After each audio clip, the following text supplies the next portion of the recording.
This is A's Cast Live, your comprehensive look at the Oakland Athletics. And the pitch is swung on, hit the right field, hit deep. Whitefield going back at the track, over his head, and over the wall. Do you believe that? And 29 other MLB clubs. Ramirez with a drive to deep right, away back, goal! Hey, hits a bomb out there by the Rocks. And boy, oh boy, this third inning is now showtime. It is a judging blast. All rise.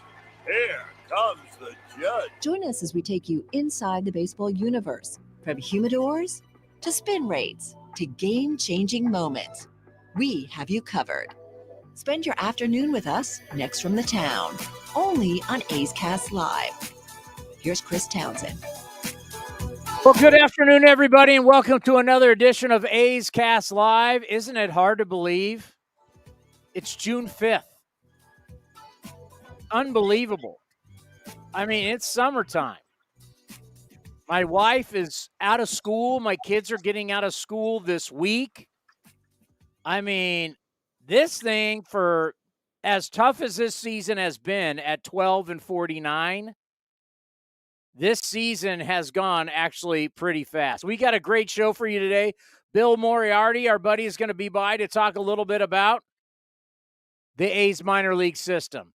Who's coming? Who can help? When can they do it?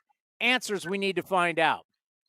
Derek Shelton, manager of the Bucks, friend of the program. Derek Shelton is going to be here at 2:30, and then Vince Cotroneo. Well, I guess, Commander, since he's doing TV, he's got time to stop by. He doesn't have his radio duties to do, so we'll have Vinny on the program. The Commander is back home. He is in Pittsburgh as the A's continue this long road trip, a 3-game set from PNC Park. Can you show? Yes, I can. Let me so here is, I created the whole new camera style for it too. Hold on, here we go. So that's what here's what we were looking out at. You're looking live at Pittsburgh, Pennsylvania. As my old broadcast partner Brent Musburger would say, you are looking live. Yeah, that's downtown Pittsburgh. That's the Roberto Clemente Bridge, which we couldn't go across today because they're doing construction on it. But if you look at the bridge behind it is the Andy Warhol Bridge, which we were able to go across. There's the convention center, the hotel we're staying at. You can't really see in the shot, but it's the Fairmont. It's been a great trip. I got to Pittsburgh on Saturday. But I've been in the area since I've been here since Thursday night. So it's been a good time seeing family and friends, and can't really complain. Put the shot back up. No one wants to see you. We want to see the shot. I want to see it. Okay, here you go. Wait, sorry. There we go. That by far is the best view in baseball. I don't know how. I mean, I know people in San Francisco are very arrogant, and people in the Bay Area are very arrogant about how great the Bay Area is. It's why we live here, but we are pretty arrogant. That blows San Francisco away. That blows anything away. I completely. I love Seattle's ballpark. I've been to basically every ballpark. Nobody's view. Now, obviously, you're really high up. It's one of the higher press boxes. Yeah. In baseball and in sports. So you don't see all of this when you're down like behind home plate. But if you're up in the cheap seats, this view is truly Detroit has a great view. There's certain cities that have great views. This is unbelievable. Yeah, it's been and the weather here has been great, except for Saturday when I actually came to the game to see the Pirates play the Cardinals. The weather's been great because it rained that day, so the humidity rose and it was like muggy and just unbearable. But yeah, right now it's summertime, is getting right around the corner in Pittsburgh, and it's when it starts getting hot because of the humidity. But today it's like 80 degrees, but it's already almost 4:15 on the East Coast. So been lucky, and this view has been great. This is the first time I actually got to be in this press box in about 11 years. I came here as a college senior. We did a tour of it, and I haven't been back since. So it's been great getting to be here, and I hope everyone enjoys this view because it's awesome. I mean, I'm not saying because I'm biased because I'm from here. I just think this view is awesome. Well, there's only one problem. You know what the one problem is? What's that? It's in Pittsburgh. Oh, wow. Shots fired. I mean, no offense. I'm just saying, if you could like move this ballpark to a city outside of, you want to call it the East Coast. East Coast people like to call you the Midwest. You're like a tweener between the Midwest and the East Coast, Pittsburgh.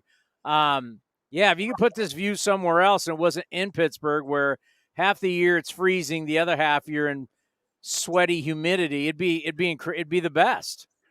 Yeah, and I should mention behind PNC is where I can never say the new name of the where I know it is Heinz Field, but where the Steelers play, they changed the name to some like Michigan-based insurance company. That's who owns the stadium now, the naming rights. And then so you got that, you got the casino, the Rivers Casino, if you're into gambling.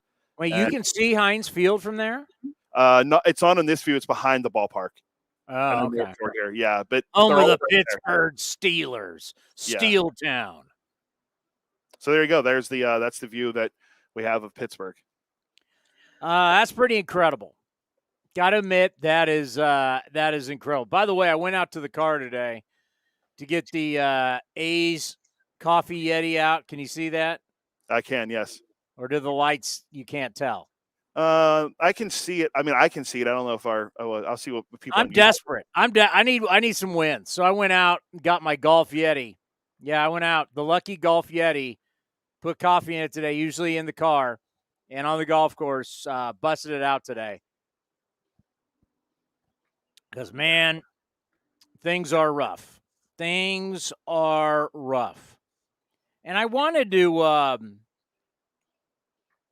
start today because did you get to see MLB Now, or did you just get to see clips? I just saw clips, and I saw the thing I saw was the Strasburg Rendon thing. Okay, there's something in – so – MLB Now, my favorite TV show. It's sad, but yes, it is my favorite TV show.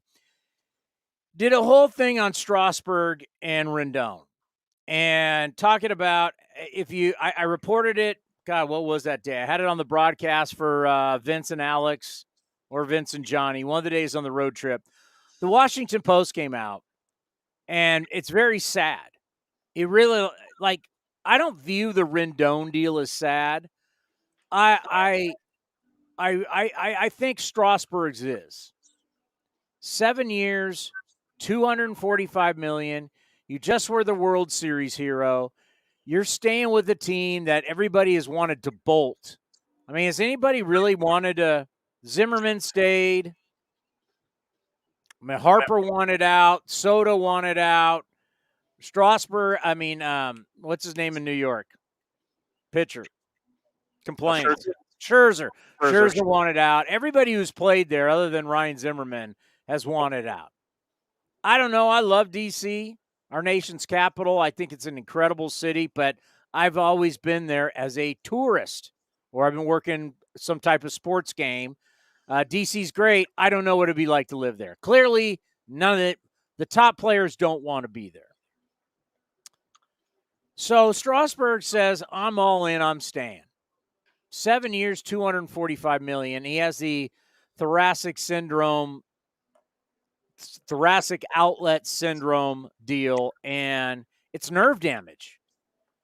We were just talking Dalton Jeffries. I mean, we haven't seen him in a while, but Dalton Jeffries, I remember Dalton Jeffries was down the left field line, and he was just coming down, and I walked over to talk to him, and I mean, it's scary when you can't feel. Let's face it. There's certain things you want your entire body to work, but can you imagine if your hands, like you can't feel your hands, you're numb? How scary that is? I mean, nerve damage is a really, really scary thing. And Steven Strasburg has been shut down now and probably career over. And the big news is they didn't pay for insurance against the contract because they thought the premiums would be too high. That's called being cheap. So now they're paying all 7 years, $245 million, and they're just going to have to wear it, the Nationals. And then talk about Rendon signing. His was 7 years, $245 also, right? Yeah, same deal. Just different teams, obviously. And he's been either hurt or terrible. He's hit for no power. The only thing he's hit or tried to hit was the fan at the A's game. I mean, that's the only good contact basically he's made. If he made contact, just joking. But that, I mean, he's literally done nothing. And there was something in this that just really shocked me. And it was a great, amazing point. The young lady who she's on the show that's in the midday, but she was on this Hannah Kaiser. Yeah, correct. From Yahoo Sports.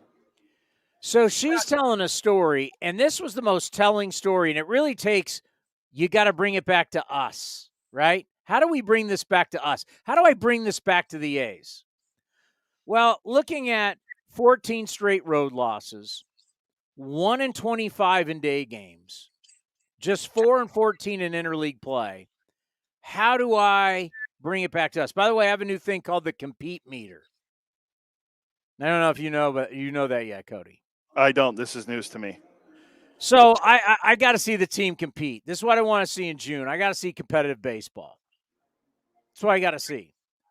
And a big key is you've got to be able to get certain guys going and playing so you can flip them. Because there's no way you're sticking around with some of these veterans through August and September. It can't happen. Can't happen. So I got a compete meter. It's not going to be based on numbers. It's going to be based on the old eye test. Did they compete? Did they give me an effort? Because the first 2 games of this month was no effort. It was awful. It was embarrassing. Yesterday, the loss, they competed. So in my Townie compete meter, the A's are 1-2. But how do I bring Hannah Kaiser's comments on MLB Now that floored me? It floored me what she said. And I don't get floored easy.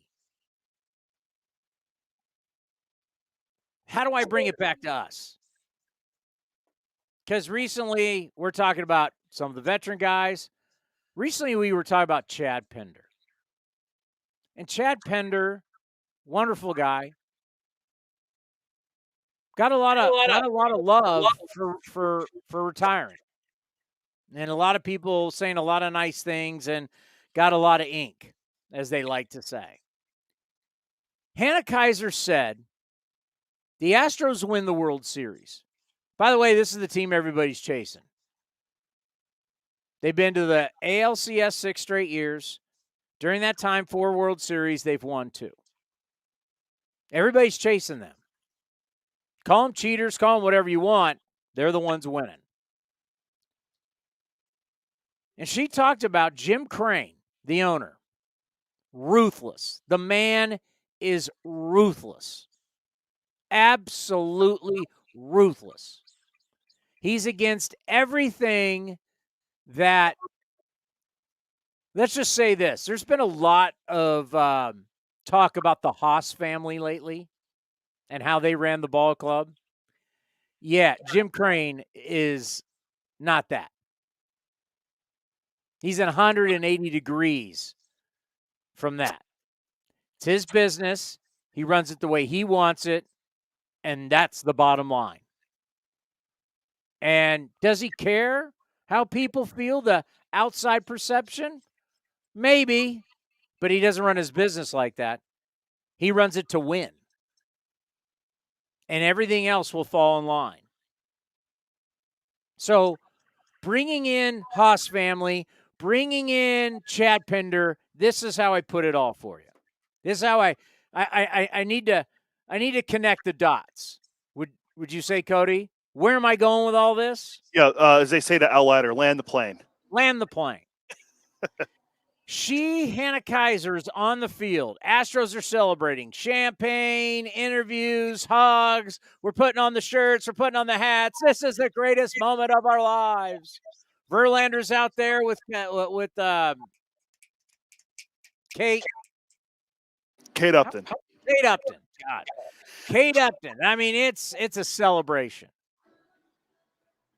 She claims, and I'm not doubting her, I'm just saying she claims, I've never read the article. I believe there's an article out there. that she goes up to Jim Crane to talk about the Astros as a dynasty. Now, this is a man who's just won the World Series for a second time. This is the second World Series this is vindication. Because everybody was saying the 2017, there was cameras. We all did. They're cheaters. It is what it is. But they've had to fight the baseball world and be called cheaters and act like they were the only ones cheating when they weren't. I've told the story about Jim Crane down at the AT&T. He plays in the AT&T down at Pebble Beach. For some of you who have no idea who that is or what that is, that shocks me, but it's a golf tournament. The PGA Tour comes to Pebble Beach, and they play with celebrities and business people. It's a big event. It's been going on for a long, long time. Cody, where'd you go? Oh, it's moving cables behind me because there was a cable that just looked like an eyesore. That's what I was doing. Yeah, you do that. It scares me. It thinks we're on the air, right? Yeah, well, you're good. Okay. So Jim Crane goes on the morning show on KMBR. And then when they're done, he basically tells Murph and Mac and the person who ends up telling me this off the air, oh, we weren't the only ones cheating. But they had to wear it.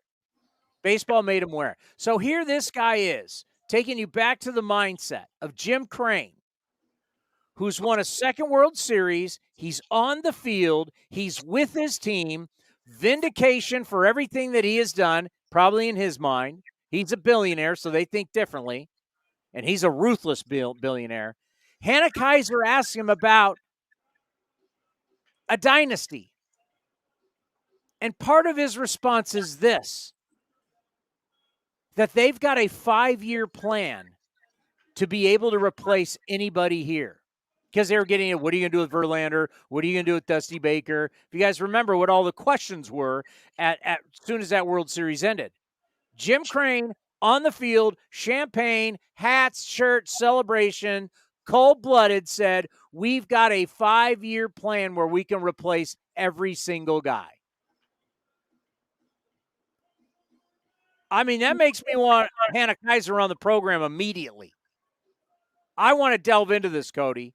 You're telling me that in the midst of this super celebration, of this long journey, 6 months, 7 months, spring training, everything that they've gone through, you win the World Series, the ultimate prize. Someone comes up, Cody, and asks you about your team 6 years in the ALCS, 4 World Series trips, 2 World Series titles. Is this a dynasty? And your response is? I would say yes, it is. But not Jim Crane. I don't know what the total response was. She didn't say everything they talked about. He just meant his mindset was to let you know I can replace any one of these people in 5 years, and I've got a plan to do it. And you might say, that's awful. That's right. That's business. And you know what? That's what the NFL does. He runs the team like the NFL. They don't give it. Astros aren't giving out 10-year commitments. Astros aren't giving anybody $300 million. Jordan just got what? 5 years, 6 years? What did he get? I think it was it 5? It was, but it wasn't for very much. Bregman's deal was 5 years. They don't sign big free agents. Nope. I'm looking up his contract. 6-year, $115 million. Let me ask you a question. If Chi played for the Houston Astros, now obviously I guess we want to think we're different, but once again, they're going to the World Series every year. Do you think they're doing a whole thing about Chi, that he retires from a AAA team? Probably not. Not probably not. No. No. You think the Rays are? No. You think the Astros would be saying, "Hey, Tony Kemp's hitting $149, but he's such a great guy." He would already, realistically, the Astros would have already moved on. So we can play the, does Jim Crane ever say he cares about the fans? Not that I've ever seen. Jim Crane is going to win games and everything falls in line. And it's harsh to say, but, I mean, that's business. that's business. And that's the team that's winning. And she said it. I was sitting on my couch literally, what time is it? Like 40 minutes ago, 45 minutes ago, trying to watch this. And she said that, and my jaw dropped. Like, so take it back to the A's. 14 straight losses, 1-2. You know what? The Astros did that. The Astros went this route, but they didn't go the route of let's still try and act like we're winning or we're trying to win. That's the only difference. They went dumpster fire. The Astros went full-on dumpster fire and turned it around. You want to turn this thing around, you got to be ruthless. It's got to be ruthless business. And the Astros are literally, they got rid of their GM. They got rid of Verlander, won a World Series team.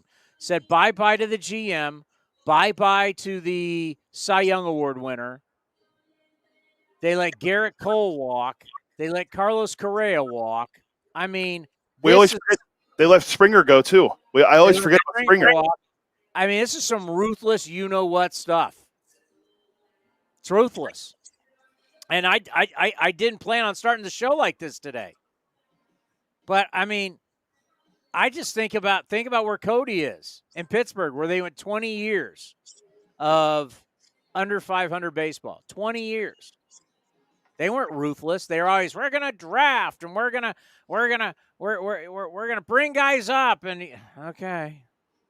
You got to be ruthless. You know who's kind of ruthless right now, too? It's the Dodgers. The Dodgers moved on from guys that won World Series, the fans liked. I mean, we're a fan-driven show, so it's tough for me to say this. But they don't. But that's how you got to win. The Astros run their team like an NFL team. NFL teams don't have guys. NFL, you know, when you have a star player in the NFL, unless it's a quarterback, what are you thinking, Cody? 3-5 years? Yeah, that's being kind, I think, with a lot of them. I mean, look, perfect example. How many years till the Raiders moved off Khalil Mack? He's not a quarterback. He was a generational talent. They moved on. How many years was it? How many years was Khalil a Raider? 4, if that, 3? It was the first part. He lived out the first. God, would have been 4 years of his rookie deal. Yeah, and then he was gone, and then he got the big deal at the Bears. So yeah, you're right. There's these good. A lot of teams just move on unless you're a generational quarterback like a Mahomes and Allen, Burrow, guys like that. Astros have moved on from a lot of guys. The Dodgers have. I mean, the Dodgers have been drafted. Well, same with the Astros. They both have been drafting, developing so well, and that's why they're so far up here, and everyone else is, trying to catch up to them. Do you think the Rays are ever talking about a statue for a new ballpark? Probably not. Well, hold on. Who would be their statue? I'm just saying they're never worried about that kind of stuff. Yeah, I would say if they had to put a statue out of someone, Longoria. They're not putting a statue. Nobody. They don't do that. It's ruthless. They're ruthless. They're burning through guys' arms like it's nobody's business because they're ruthless.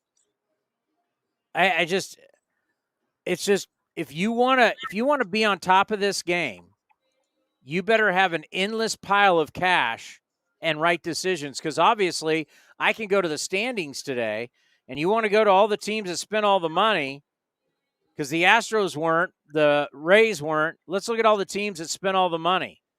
The New York Mets are 500. The San Diego Padres are 27-32. Remember when the Giants, Farhan Zaidi yesterday, the GM of the Giants, is Bill here? Yeah, he's here. I was just going to tell you that. Oh, okay. Then I'll get to that in a moment. Let's bring Bill on. We're talking A's Farm. Bill, how are you?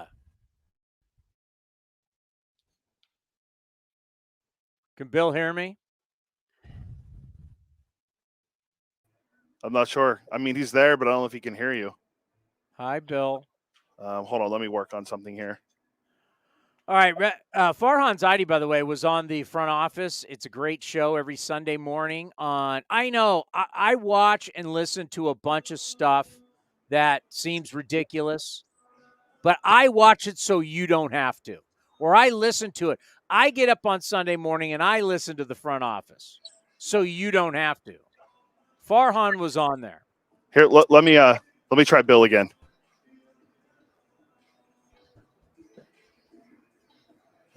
It's just I'm adding him, but his video's not coming up either. All right, I see his video. We're having internet problems because of PNC Park. I told you it's a great park. We just got to move it out of Pittsburgh. Yeah, Bill's there, but I don't think he can hear us I don't think he can hear or see. I'm waving at him, and he can't. Yeah, I'm not sure. That's weird. I mean, we're good. No one's complaining about us on the internet or YouTube or anything, so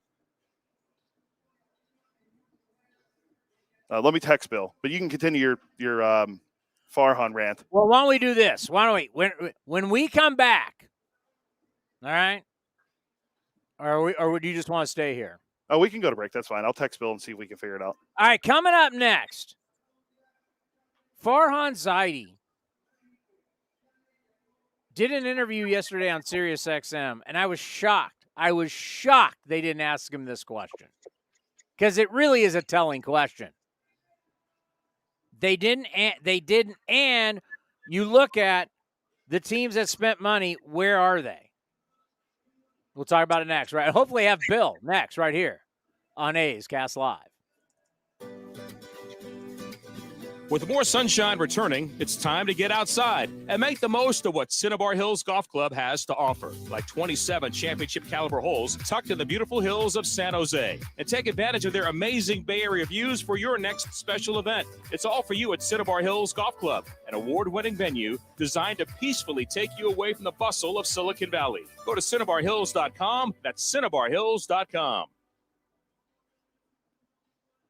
This is Chris Townsend. There are two things that are a must for me: comfort and style. Whether I'm playing golf, going to dinner, I've got to have the right feel. That's why I've partnered with Linksole, and you're going to love Linksole. They have just released their new spring line, new fabrics for their polos, lightweight and perfect for technical performance. Linksole also has new styles for their layers and hoodies with cool prints and seasonal colors. You know what they say in the big leagues: look good, play good. Go to linksole.com. That's linksole.com.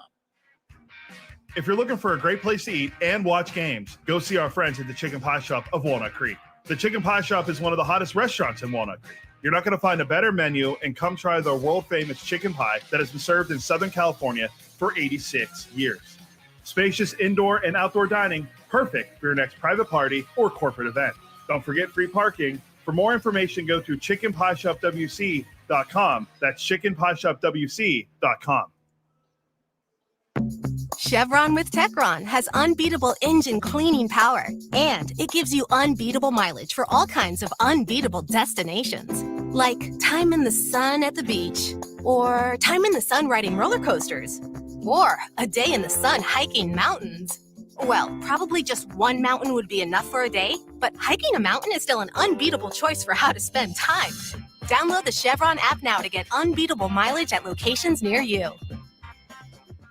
And the underdog Oakland Athletics win their first championship since they were in Philadelphia in 1930. Hi, I'm Raleigh Fingers, Hall of Famer, three-time World Series champion with the Oakland A's and World Series MVP. Winning takes teamwork, skill, and heart. So when you need an ace for a personal injury lawyer that will win you the game, go with the winning team. Call Venardi Zerata at 833-VZ-FOR-ME or go to vzlawfirm.com. Venardi Serrata, the official injury law firm of the Oakland A's. Like sports, business is about winning. Championship decisions are business decisions based on what it takes to help your company win. And that's why there's UBO Business Services, specializing in helping you win every day by streamlining workflows, managing documents, and providing the best-in-class office technology. Make your championship decision with UBO Business Services. Visit them at ubeo.com. That's ubeo.com. Ace fans need Friday night plans? Well, we got you covered. Get 4 tickets and parking for any Friday night game starting at just $49 with the Friday 4-pack presented by Chevrolet. Save big and enjoy great matchups, post-game fireworks and drone shows, giveaways, and more this 2023 season. He drills one to right, way back, and no doubt, and that quickly the A's have taken the lead. Second deck. Friday night tickets are available at athletics.com/value. That's athletics.com/value. If you're looking for the latest green and gold gear for the 2023 season, then look no further than athletics.com/shop for your officially licensed gear. That's athletics.com/shop. Innovation is at the core of Cal State East Bay, like at our Green Biome Institute, where faculty and students preserve genetic information from California's endangered plants, or how we open doors for local entrepreneurs at our Small Business Development Center. From educators to nurses to STEM professionals, Cal State East Bay has real impact throughout the region's neighborhoods, boardrooms, and the entire economy. Be part of the innovation. Connect with Cal State East Bay at csueastbay.edu/impact. Is convenience a state of mind or a real thing? At Extra Mile, it's a real thing, and it's in everything they do. The stores are spacious, organized, clean, and well lit, so you can get in quickly, get what you need, and keep going. It's just what you'd expect from a place serving up the hot and fresh food and snacks you love. So treat you right, and check out Extra Mile's fresh take on the convenience store experience. Extra Mile convenience stores at select Chevron and Texaco locations. Streaming from the East Bay, A's Cast Live continues with Chris Townsend. We're streaming live from Pittsburgh, Pennsylvania today, PNC Park. Obviously, the most gorgeous view in all of our game, probably in all of sports. Haven't been to most football stadiums, baseball stadiums, arenas don't count. I got to say that's probably the best in all of sports. Yeah, I don't disagree. I don't know who really competes. Maybe San Francisco? Yeah, that's the one that commonly gets referred to. I know a lot of the ballparks that they mention too is people really like American Family Field in Milwaukee, although apparently that's a dump now according to But there's no view. I know, but people like that ballpark though. I've never heard that. I know every time they pull like polls out, I'm like MLB. I've never ever like if you talk ballparks, I've heard Minnesota. Some people think Minnesota, which Target Field is absolutely gorgeous. I've been there. I've never heard Milwaukee. I've heard Safeco. You call it T-Mobile now. That's a great ballpark. Seattle, San Francisco, Minnesota. I've never heard Milwaukee. Yeah, it's every time they like do polls and stuff that they ask fans. You got to find me one poll that has Milwaukee number one. I've never seen that. By the way, get Bill on before you go searching. All right, hold on. Let's see if it works this time. Bill, can you hear us? Yeah, Bill, can you hear us? It doesn't. So here's what we'll do. I don't know if it's on his internet or if it's our, but we're coming across fine, so it can't be us. I don't know. It can't be you. Can't be you. Well, if we're still on the air and going over, people can see us. You think it's him? I don't know. We can try calling him though. You're gonna hear I'll text him and tell him we'll call him on the phone. Little side note, folks. Cody never thinks it's him on his end. It's always my fault. Now it's Bill's fault. It's never on his end. All right, I'm going to text Bill and tell him we'll call his cell phone. All right. So Farhan was on Sirius XM yesterday. Our old buddy Farhan Zaidi, who runs the Giants. And they didn't really ask him about, hey, do you feel thankful that you didn't sign Carlos Correa for 13 years? Do you realize how dumb your contract was? He's out right now with plantar fasciitis. Can you just imagine if you just signed a guy for 13 years and in year one he's already damaged? Year one. And then he's made the comments about, well, I don't even know if I want to play after 6 years. I got the opt-out. I might want to raise my kids. I mean, it's unbelievable. Hello? It's Bill, are you there? Yes, I am. Well, now, yeah, unfortunately, we could see you, but you couldn't see us. Well, I could see you, but everything seems to be a little glitchy today. It's a little, I think, a little behind. So, but anyway, we seem to be all good now. Well, you know, I was just talking about Farhan Zaidi yesterday on Sirius XM, and one of the questions, actually one of the legit questions that they asked him was about the trading deadline. And I've been thinking about this.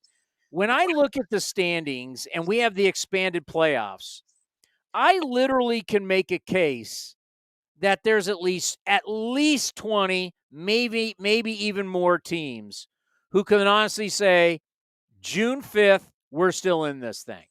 Now, in the next month, because you got to start preparing for trades now. You got to start. We've talked to different executives before.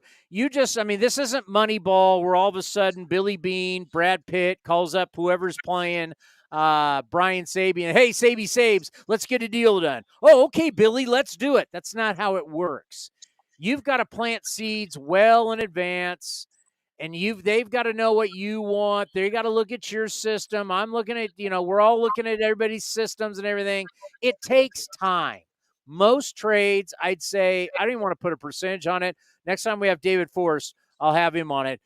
It's well over 95% of all trades. There's background that's got to be done. So thinking of that, Bill, I with so many teams that are in this thing that don't want to wave the white flag, so all of a sudden their fan base goes, "You're not trying. I'm not buying tickets for the rest of the year." I can't imagine that many explosions at the trading deadline. What do you think? Well, actually, it does put the teams that are in a position to sell in a great position, because there's a lot of guys who do want to buy. Now that we've got basically half of the teams making it to the postseason, that means probably about 2/3 of the teams think they got a shot at the postseason. They want to buy. If you're one of the teams that got to sell, you got a lot of people coming to your doorstep. Normally, that would put the A's in a great position, but then you have to look at the A's and say, hey, how many of these guys on the current major league roster are contending teams actually gonna try and buy at this point? I think they were hoping that would be the case, but really, realistically, how many of these guys are going to be in demand by other teams at this point? No, that's a great point. And there's just been, I just saw an article recently about guys that could be traded, bigger names. Of course, they're bringing up, they're spitballing here with Ohtani and Soto and everything.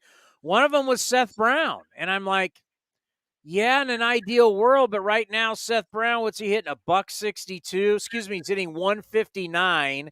He's had an oblique problem. Is there anybody, like if you were a GM, is there anybody, honestly, that you could say, looking at what we got right now on June 5th, you would say, yeah, I would take that guy. I could maybe say one guy would be, I could say Ramon Laureano if I needed an outfielder, but yeah, I don't know what you would buy if you were a GM.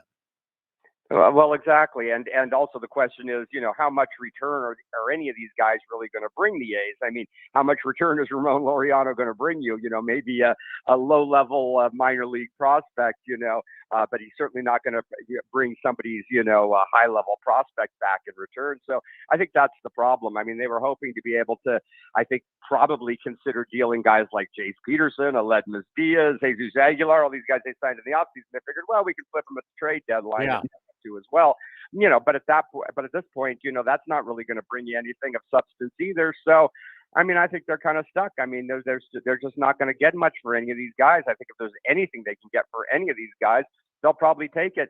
And like I said, if Seth Brown was hitting over 160, he might be valuable to somebody, but how many people are going to, give you much for a guy that's hitting 160 and has a lingering, nagging injury issue? Something to consider, what if the A's wanted to consider flipping someone, say, like Brent Rooker, who got off to a great start, but now is struggling a bit. Maybe he still holds some value in a trade. Maybe that's something they might consider doing. But nobody else is going to bring them anything. So I don't know what much they can do except start to bring up some more kids in the second half and give them a shot. And there are plenty of guys at AAA as well as even AA at this point. I think that's where the future lies. I don't think they're going to be getting any key pieces for their future back in trade deadline deals this year, probably. You're not going to like this slash line for Brent Rooker. Last 12 games. Here, let me do this. I just want to do this real quick. Last 12 games. Are you ready? Mm-hmm. Last 12 games, he's hitting 128. He's got a slash line 190, 175. That's for an OPS of 363, 17 strikeouts and 1 RBI. So a 363 OPS, a 128 average 17 strikeouts in the last 12 games. That's Brent Yeah, Rooker.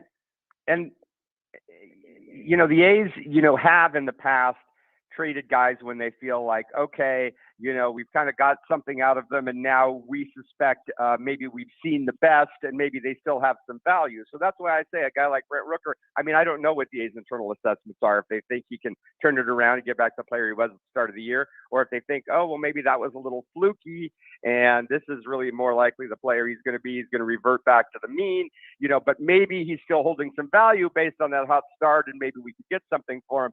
Just knowing the way the A's think, I could see them potentially making that assessment if indeed they think they can get something for a guy like Brent Rooker. But we'll see. Again, I just don't think they're going to be getting many top level, really high level prospects back at the deadline based on what they've got on the major league roster at this stage of the game anyway. All right, in my scorebook, we call it the Bible here because it's got all the information you need. I've written down 4 names: Jordan Diaz, Cody Thomas, Tyler Soderstrom, Zach Geloff. I think those are pretty obvious. Give me some other names at AAA you'd want to see at the big league level. Well, I'll tell you, let me just mention one thing very briefly about those guys. In terms of Soderstrom, Diaz, and Geloff, the good news is those are the 3 youngest position players on the Vegas roster. So it is good to know that these guys, Soderstrom, Diaz, and Geloff, whatever they're doing, they're still very young. They still have time to get even better than they are. Soderstrom's 21, Diaz is 22, Geloff is 23. So these guys are legitimate young prospects, not guys that have been around forever. So there's, as good as they are, there's still plenty of room for growth. And remember, Soderstrom is catching and playing first base. So those are 2 options for him. And Diaz has been playing third base lately, so that could be an option for him. Cody Thomas, I know you love him too. He's been the best hitter at Vegas all season long. A couple of other interesting outfielders that might be able to help be sort of placeholders until Lawrence Butler or Denzel Clark get to Oakland are Trenton Brooks and Max Schumann. Trenton Brooks has actually got he was signed as a minor league free agent in the offseason, very much a Cody Thomas type, left-handed hitting outfielder, been around a while. I think he's 27, but he's got an on-base percentage over 400. He's been hitting just as well at Vegas as Cody Thomas has. He's even been doing a better job of getting on base. Another guy who's finally getting a real shot at AAA is Max Schumann, very versatile infielder and outfielder who's been stuck at Midland. And he's finally getting a real shot at Vegas, and he's hitting over 300 now. Schumann can play all 3 outfield positions, can play every infield position. He's basically played everywhere but catcher and pitcher. And again, getting a chance now at Vegas, and he's hitting over 300. In Midland, he had an on-base percentage of over 400 most of the time he's been there the last couple of years. Got a lot of speed, can steal a lot of bases. So I see him as being a possible, versatile utility guy that they can plug in until some of the other top prospects, maybe who are in AA, are available as well. But there's plenty of guys down there at AA, like I mentioned, Butler, Clark, not that far away. Also, Daryl Hernandez, the 21-year-old shortstop, youngest position player at Midland, is hitting, I think, 335 right now. So that's always good to see. And then we've still got Brett Harris down at third base in Midland that we all love, and we're waiting for him to get a shot at AAA, or maybe he'll just skip AAA entirely and come straight up to the big leagues. We'll see. But I think those are some of the guys who are the most likely guys to be taking a place in Oakland before long. Now, it's very interesting. I don't know if you saw it. We actually finally got a little plug from MLB.com here on A's Cast, because if you want to hear from the manager, if you want to hear from the GM, this is the only place. This is where they show up on a consistent basis. They can show up in other places, but on a regular basis, this is where you're going to get the GM. This is where you're going to get the manager. And on the David Force show, I asked him about going AA to the big leagues. And it's been a long time, but he said he wouldn't rule it out. Next thing you know, Martin Gallegos picked it up for MLB.com and gave us some love. It's one of the reasons why you need to listen to A's Cast Live and listen to A's Cast. But yeah, he might be open to it. So when you start talking about Brett Harris or Butler or Clark, Butler wowed everybody at spring training. Knowing how conservative our front office has been over the years with this type of movement, will you be shocked if guys go from AA to the big leagues? Well, first of all, by the way, I did see everybody picking up on your David Forst quote. So everyone was definitely noticing that, that's for sure. But, to be honest, yes, I would be a little shocked. I think in terms of the guys at AAA, if one guy was to make that leap, I think the most likely one would be Brett Harris because, Butler is still, I think, 22. Maybe Clark is 23. Hernandez is 21. None of these guys have even had, a full season in AA yet. Harris, has spent much more time at AA. He's a little older. He played, a lot of college ball. He's a guy who's a little more experienced at AA. So if it was to happen, I think Harris, the third baseman, would be the most likely guy who could be in a position to go straight from AA to the major leagues. But I still would be a little surprised to see it. They've been having Jordan Diaz play third base at Vegas. Yeah. And I think that's the only thing that's keeping Harris down at Midland at this point. It'd be great to see him get a little time in Vegas. But I think right now they're trying to see how Jordan Diaz can look at third base so that, maybe they could consider plugging him in at third. And then you've got Geloff at second. And then you've got Soderstrom, who could bounce between catcher, first base, DH. You've got Noda, Langoliers in there, but there's still room for another guy like Soderstrom in that catcher, first base, DH mix a little bit, which is why they're still keeping him, spending some time behind the plate. But, if for any reason they decide that they do want to bring a guy up from AAA, I think Harris would be the most likely call at this point. Well, hey, here's a reality, Bill. If you can hit, we will find a spot for you. If you can hit, kind of like what we're doing right now with Ruiz. Ruiz is not a great center fielder. We already know he's not a great infielder. That's why they moved him to outfield. And, we just see some questionable decisions that are made by Ruiz. But it doesn't matter, right? Ruiz can hit, and he can steal bases. If you can hit and you can be productive, we're going to find a spot for you. And that's where, when you said Diaz has been playing a lot of third, but Brett Harris is the future, that makes me go, whoa, what are we doing here? That's interesting because you're like, okay, Geloff now goes from third to second. He's now the second base future. Diaz, it's kind of the problem we've always had with him. It's like he's a young stick, but nowhere to put him. We'll find somewhere you hit, but that's kind of the problem, right? We haven't been able to find a spot for him. Yeah, no, it's kind of like the old days with Renato Nunez. It's hard to find a permanent landing spot for him. Most of the time he's been with the A's, he's been playing second, but Geloff really does look like the second baseman of the future. Geloff's got an on-base percentage over 400 at Vegas right now. And like I said, he's still just 23. So, Geloff looks like he's probably going to be a pretty solid option at second base going forward. So you got to do something with Diaz.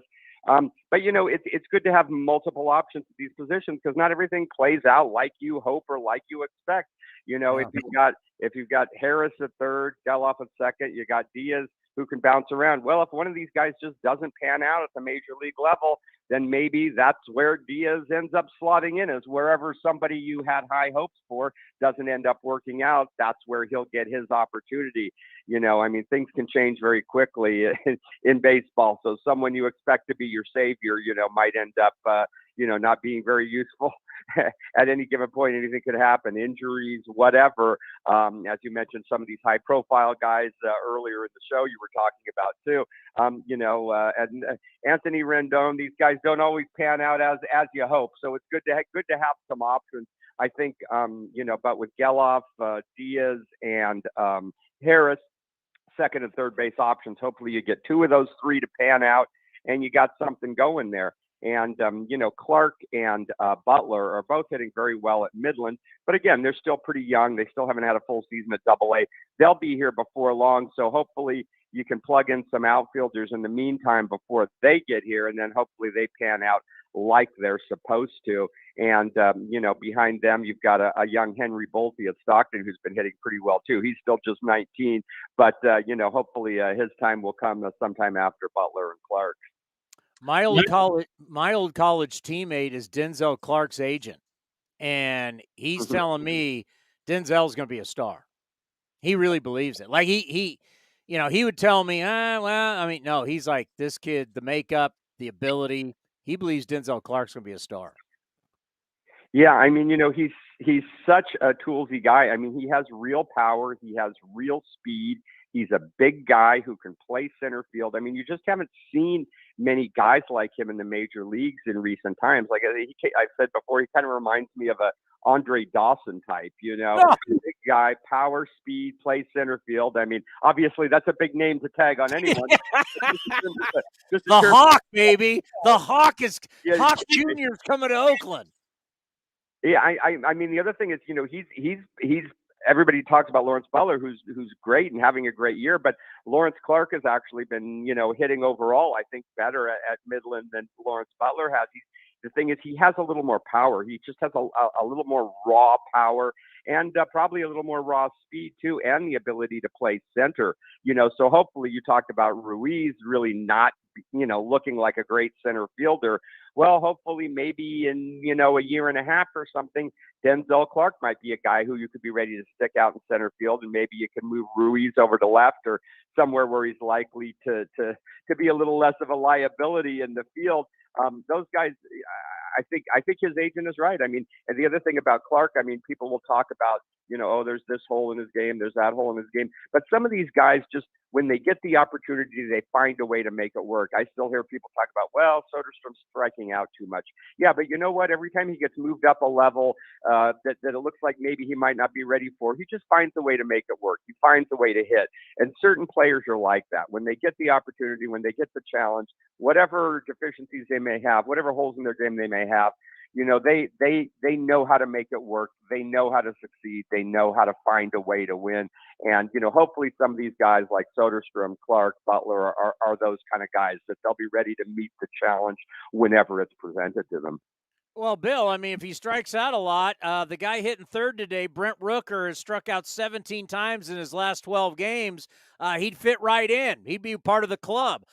Speaking of Andre Dawson, just for all the kids, Hall of Famer, Rookie of the Year, MVP, 8-time All-Star, 8-time Gold Glove winner as an outfielder, 438 home runs, 1,591 RBIs, a career OPS of 806.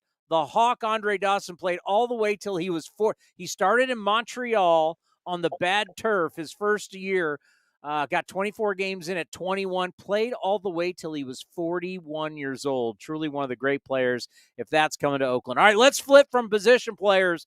Pitching, man. Oh, Bill, we need some pitching. I'm not going to say for this year because I already know what this year is, 12-49. I'm not going to kid you and I'm not going to kid me. But I want to write down some names. I want you to give me some names who I need to watch, whether they get called up or not. I need to watch because they could help next year. You're saying these are the guys that next year could help in Oakland. Go. Okay. Well, first of all, we're going to skip right over AAA because, to be honest with you, everyone, you know, with any great promise there has already had a shot. You know, I mean, the most high-profile guys in AAA are probably Kyle Muller, who, you know, has given up, I think, well, he's got an ERA of 9 after his first 2 starts in Vegas. So I think he's given up 3 home runs in his first couple starts there. So that's a bit problematic. They're going to get Adrian Martinez back in the rotation there. So it'd be interesting to see what Adrian Martinez can do. You know, perhaps Adrian Martinez could be an option going forward in AAA, but otherwise not too many AAA starters to look at it. But if you drop down to AA Midland, I think Joey Estes is a guy to really keep an eye on. He came over in the Matt Olson deal last year from Atlanta. Joey Estes is just 21 years old. That's very young for the AA Texas League, and he's probably been the most consistent pitcher there at Midland this year. In his last few starts, I think he's just given up maybe 2 runs over his last 3 starts. I think he had struck out, you know, an average of a batter per inning over his last few starts. And again, young guy at 21. He was also probably the most consistent starter at Lansing this year. Hasn't had any injury issues, which is great to see considering so many of these pitchers do. So Joey Estes would be a guy to keep an eye on. Also at AA, Ryan Cusick has gotten a little bit back on the beam this year. He's remained healthy, which is good. He's had an ERA around 3 last I looked. The only issue is he is still walking a lot of guys. I think he's walking about 6 guys per 9 innings. Again, that wouldn't be so unusual on the major league staff. But somehow he's managing to limit the damage, and he's kept his ERA at a decent level all year long. But I think Estes and Cusick. Unfortunately, JT Ginn is back on the injured list there at Midland. Seems to be a continuing string of problems there. Another guy who was just called up to Midland that a lot of people don't know about, I think he was maybe a 17th round draft pick a couple of years ago, is right-hander Blake Beers. He started out last year great at Stockton, performed well at Lansing, got off to a good start at Lansing this year, and has been called up to Midland. A's minor league pitching coordinator, Gil Patterson, I talked to him recently, and he said that Blake Beers' slider could play in the major leagues right now. He's got a major league slider, and as you know, the slider has become a really, really common, effective weapon for a lot of major league pitchers. And people have told me that besides Gil Patterson as well, that Blake Beers' slider is a major league slider. So he's made it to Double-A now, which is good to see. So hopefully he might be another guy worth keeping an eye on. So I'd say those three names at Midland right now would be good to watch: Joey Estes, Ryan Cusick, and Blake Beers. Oh, I'm going to mention one more guy at Double-A too. Right. He came over in the Sean Murphy deal this offseason. What probably the least mentioned name, Royber Salinas. He is actually leading all A's minor league pitchers in strikeouts, and he's striking out just guys at a phenomenal rate. Again, fairly young, a little raw, but man, he has the stuff. Again, if you're leading, your new organization in strikeouts, that's always a good way to put yourself on the map. So I would add Royber Salinas to the list of guys at Double-A to keep an eye on as well. By the way, if Beers gets to the big leagues, have his agent call me. I think I can get him a sponsorship deal. Yes, you probably can. I think maybe he and Eno Saris could work together on something. I have plenty of connections inside the beverage industry in the Bay Area. If he gets here, I can get him a sponsor. We'll have the Beers Show brought to you by, and you name it. I think I can get that sponsored. I think we can foresee a promotion, beers for beers too. Perhaps next time you strike somebody out, we get a discount on beers at the stadium. Like if Beers is pitching, it's like $2 beer night. Exactly. I love it. All right, give me some. You know what? Things are down. You know that, Bill. Things are tough. We're looking at a rough stretch here. Everything I show people all the time, all the notes that I get every single day, I show them the notes. I mean, the notes are, I'll just give it to you real quick. The A's, with a loss tonight, would become the second fastest team since 1900 to reach 50 losses. They're on pace for 130 losses, which would be the most in modern history. The 1962 Mets had 120. The run differential is they're on pace for a run differential that's just unbelievable. Right now, the run differential is minus 212. The all-time record is minus 349. So you got, by the way, haven't homered now in 169 plate appearances. A lot of negativity, Bill. Send me out with something positive. Build me up on this Monday to start our week. I think, when things look bad like this at the major league level, that's why it's good to have the minor league prospects to talk about. And I think the cavalry is nearby. They're just over the hill. Like we discussed a little earlier, you've got three of the A's top hitting prospects are at AAA right now, and they are all performing well, and they are the three youngest hitters on the Las Vegas roster. You've got 21-year-old Tyler Soderstrom, 22-year-old Jordan Diaz, 23-year-old Zach Geloff. Soderstrom now has 12 home runs. He's tied for the team league. I think there's fewer than 10 guys in the entire Pacific Coast League who have a dozen home runs. Tyler Soderstrom is one of them. On top of that, he's also got 14 doubles. So the guy is really showing the ability to power the ball. He had 2 home runs in the same game last night. Soderstrom is the real deal. He's got some real power potential. And if you got a guy who can put it out of the park, that can change things for a team pretty quickly. So he's right there. If you're not happy with the job Shea Langoliers is doing behind the plate, Soderstrom can catch. He can play first base. He can DH. So he's right just a step away. Like I mentioned, Jordan Diaz, he's had a couple of looks. Now he's playing third base. Third base has been a bit of a black hole for the A's for a couple seasons now since Matt Chapman's been gone. There hasn't been a whole lot happening at third base. Jordan Diaz is hitting, I think, 330 at AAA right now. Again, just 22 years old. So even if he's shown some weaknesses at the major league level, he's still young enough to learn and adapt and adjust. And then Zach Geloff, 23-year-old second baseman. He's got an on-base percentage of over 400. He's been hitting really well at Vegas lately.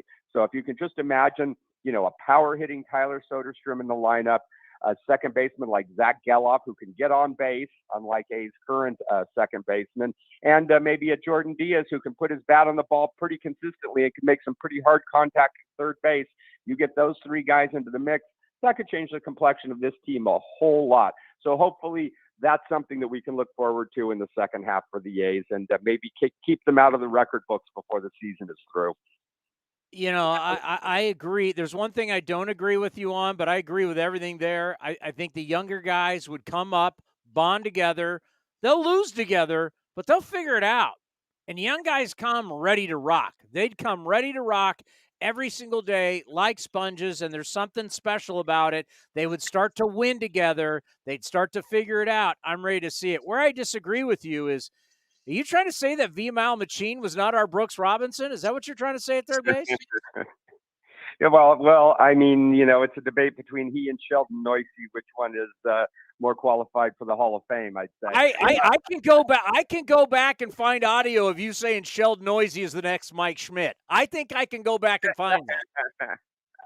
Well, if you could find that, you will be eligible for the Hall of Fame, I think. And remember, right behind these guys that I was just talking up to, we've got Lawrence Butler and Denzel Clark. They're not far away. So, there are plenty of things to look forward to. Hopefully, like you said, if some of these guys can come up together in the second half, it also brings a fresh energy. They come up together, they're young, they're hungry, they're eager, they're excited. It can give the team a whole fresh outlook in the second half. So hopefully the A's aren't too conservative about this, and they get these guys moving, get them in the system, get them going, get them learning at the major league level, so that hopefully by the time next season's ready to start, these guys have already, got a few games under their belt and ready to perform at the major league level. You're fantastic, my man. Absolutely fantastic. And once again, thank you for everything you do for us here at A's Cast. I love listening to you. Your podcast on A's Cast, it's second to none, keeping us updated on everything going on in the A's farm. We'll talk soon. You be well. All right. Thanks a lot, Tony. Talk to you soon. Yeah, Bill's great. Bill is great. And I'll throw something else in there that if they came to me and they said, okay, what are we going to do here? I would say, will you stop catching Soderstrom? Okay? Stop. Because right now, you have found a guy, as of right now, unless something changes, you have found a guy who can play first base. Not saying that Noda is for sure the future. He's somebody that I want to see. Noda is very good defensively. Noda obviously has a terrific eye. That's why he has such a great on base. We got to get him to pull the trigger a little bit more on some quick pitches and drive the baseball. But you like what you see. And let's just say Noda is the guy. Now what? Get Soderstrom out in left field. This is a guy that everybody said is a terrific athlete. He played shortstop in high school. Now, I know that's not saying much. A scout would laugh at that. But, no, he's pretty athletic. Everybody says for his size, he's a pretty – and when we got to see him, Cody, at spring training, he looks like an athlete. He doesn't look like a dump truck catcher. He looks like an athlete. He can play. I mean, even Langoliers has told us, yeah, I can play athlete. I can play outfield. I'm an athlete. He can run. So the catching, everybody's catching. It's like, geez, look, but what are we doing? You have no outfielders. A good example that I can think of, and I just heard it this weekend, and it ties into tonight's game with the Pirates and the A's. The Pirates' number one draft pick from the 2020 season was Henry Davis, who they took out of Louisville 1-1. And their number one prospect right now, hitting-wise, is Endy Rodriguez, who's also a catcher. So you got two catchers that are hitting well. Davis is coming to AAA. So Rodriguez is the primary catcher. Where do you think they're going to start having Davis play? Somewhere not catcher. Corner outfield. Because seriously. They want to make it more personal. I mean, right now, obviously, I like Cody Thomas just the standpoint of he's a terrific athlete. You got to let the age thing go. He really hasn't played. He's the guy that played quarterback at Oklahoma. You go back and read everything. Like, you go back and read the scouting reports on him coming out of high school for football. He was all world. This guy's all world. He's just dealt with all these injuries. But he's tall, he's strong, he's got a rocket arm, he runs like the wind. He's somebody I'm interested. I was interested in last year, but I mean, he's been banged up, and I'm interested to say let's see. But Clark, obviously, and Butler are the future in the outfield. Ruiz, Ruiz is going to play. You got to play Ruiz. And I got into this with Shooty Babbitt the other day at NBC. I've watched enough. I mean, did you see the play yesterday out in right center on Joey Wendell's double? I did not know. Yeah, it was. He just doesn't have instincts, and he doesn't take good routes, and he throws the ball. I mean, there's a reason why he's the worst rated. Is he still the worst rated outfielder in baseball? I'm actually going to look up the sense of run save right now. That's what I was doing. You're asking. What was he at, -12 last time we looked or something like that? Right now, he is at very great. That's a great number, -12. You're right on the money. Wow. I mean, hey, I'll tell you what, a scout like Shooty doesn't even buy it. No, he doesn't buy it. And I'm like, hey, listen, I'm not a prisoner to the numbers. I think wouldn't you say that? I believe in the numbers, but I'm not a prisoner to it. Yeah, correct. I'm not handcuffed to it. I like my own eye test. I watch him. I don't think he's a good outfielder. I think he's brutal. But he hits and he steals bases. He's going to play. I'm going to find a spot for him. At some point, Ruiz is not coming out of the lineup. He's leading off every game. I'm worried about him defend. But in a year like this, you let him go. You let him see. But that's the thing of I think of Soderstrom, if Noda is the guy, where's Soderstrom going to play? Don't tell me catcher. I'm not. I'm so done overvaluing catchers. And I know I'm a former pitcher, so we always bag on catchers. I don't need Martin Maldonado is doing just fine for the Houston Astros, and he doesn't even hit 200. They don't care. I don't need Murph. I don't need an offensive catcher. Don't need it. Don't need it. I need my offense out in the field. Give me a third baseman. Give me a first baseman. Corner outfield. That's where I'm not finding I could just get a guy that can throw and catch and put him behind the dish and win the World Series. I try and say this to people. These people in baseball who think they try and reinvent the wheel, and it's just like, you don't need to have an offensive catcher. We can go down every single how many teams in the history of baseball had a supreme offensive catcher and they won the World Series? We'll throw Big Red Machine, obviously, with Johnny Bench. But, I mean, I was going to say, we're going to be Captain Yogi Berra, Thurman Munson. Do we count Buster Budge Posey? Rodriguez was pretty darn good. He won a World Series. Do we count Buster Posey? No, he's not a highly offensive guy. Especially not in those World Series. He was terrible offensively. Yeah. But you know what? I'll give you Buster. I'm still going to come way ahead. I'll give you Buster. What about Gary Carter with the 86 Mets? I'll give you Carter.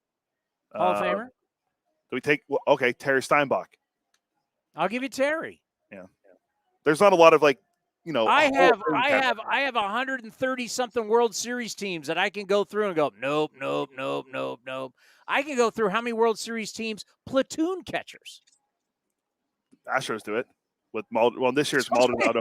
I mean, I'm so tired of hearing about how catchers and offensive catchers and we need catchers. I don't need a ton of catchers. I need one veteran guy that can handle everybody in the staff, who knows how everybody throws. That's the number one thing. You know, if I got to hear Mike Petriello and Pop Time and all this kind of stuff, it just drives me nuts. You know what I need? I'm going to tell you what I need from a catcher. I need a guy that understands and reads human beings. That's the number one job of a catcher. Ray Fosse and I talked about this all the time, and you know how much Ray Fosse meant to me in my life. Where's Ray right here. The catcher has got to read and understand people. He's got to know every single guy on the mound. What is he good at? What is he not good at? How does the guy react under pressure? Too many times we're worried about what the catcher, oh my God, look at this guy. He can throw and he can hit and he can do all this. And the guy's a rockhead behind home plate. Can you read scouting reports? Do you study? Wilson Contreras. I mean, do I need to go any further here? Problem with Wilson Contreras, whether it's fair or not, we're not there. As CJ Nikowski once said on this program years ago, next time we're on face-to-face, I got to bring this up to him because I've stuck with this. We know our teams better than everybody else, right? Because we see them every day. We know them. I don't know about the Cardinals. I just what's being said. I mean, how you prepare. What the guy who was awful at it and everybody couldn't stand throwing to, and he was such a jerk, and they put him on TV now. Former White Sox. White Sox catcher? Ketzer. Brzezinski. AJ Brzezinski was a pain. I had to do kind of a weekly show with him on KMBR back in my KMBR days. Pain in the you-know-what. And guys hated throwing to him because he was lazy. When he was with the Giants, AJ Brzezinski would be sitting there just lounging around, and pitchers are like, you want to go over the game plan? Nah. I mean, give me a guy that understands people. He learns everybody in spring training. He understands what your go-to pitches are. He understands how good you are. He understands how to read you. Yes, he goes through the scouting reports, and he knows the other team. That's great, but he's got to know you. And he's got to know that when you're out there on the mound and there's people, there's chaos going on. There's a fire going on. And you got runners on, and this is stress time. You call it a high leverage inning. That catcher's got to know, what does my guy do right? What's he comfortable with to get this guy out in this pressure situation? The numbers that I'm going to put down or the buttons I'm going to push on PitchCom that he's going to be comfortable, and I'm going to put him as a pitcher in the best possible situation to succeed.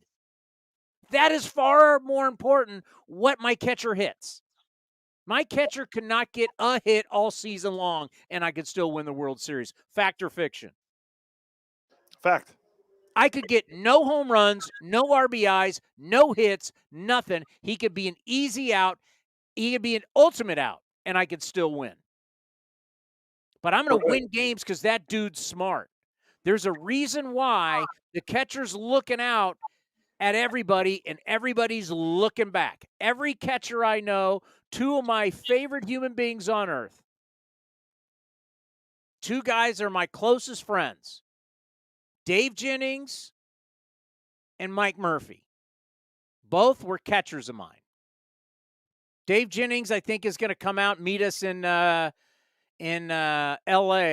for San Jose State USC, week 0, when we shocked the world at the L.A. Coliseum.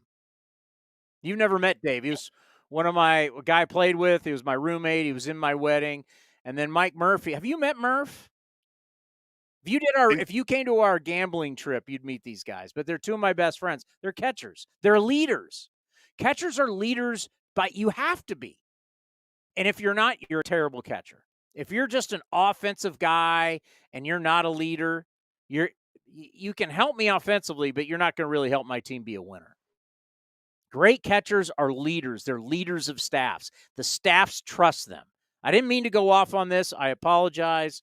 But it's the reality of all this talk about having all these catchers. Are you still there, Cody?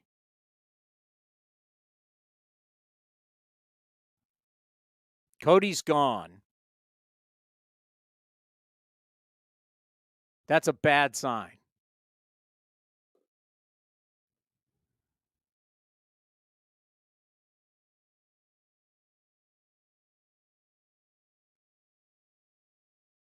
I'm going to keep talking, thinking that we might be on. Let me call Cody.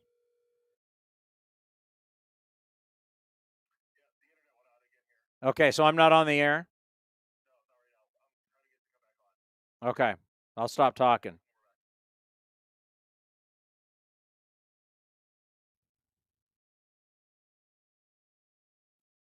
I love you.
Game-used memorabilia and autographs from players around the league, as well as special inserts and surprises. Visit your local hobby shop, retailers, and Topps.com to collect the first product of the season, Topps Series 1 Baseball. Follow @Topps on social media to join the conversation and start sharing your collection today.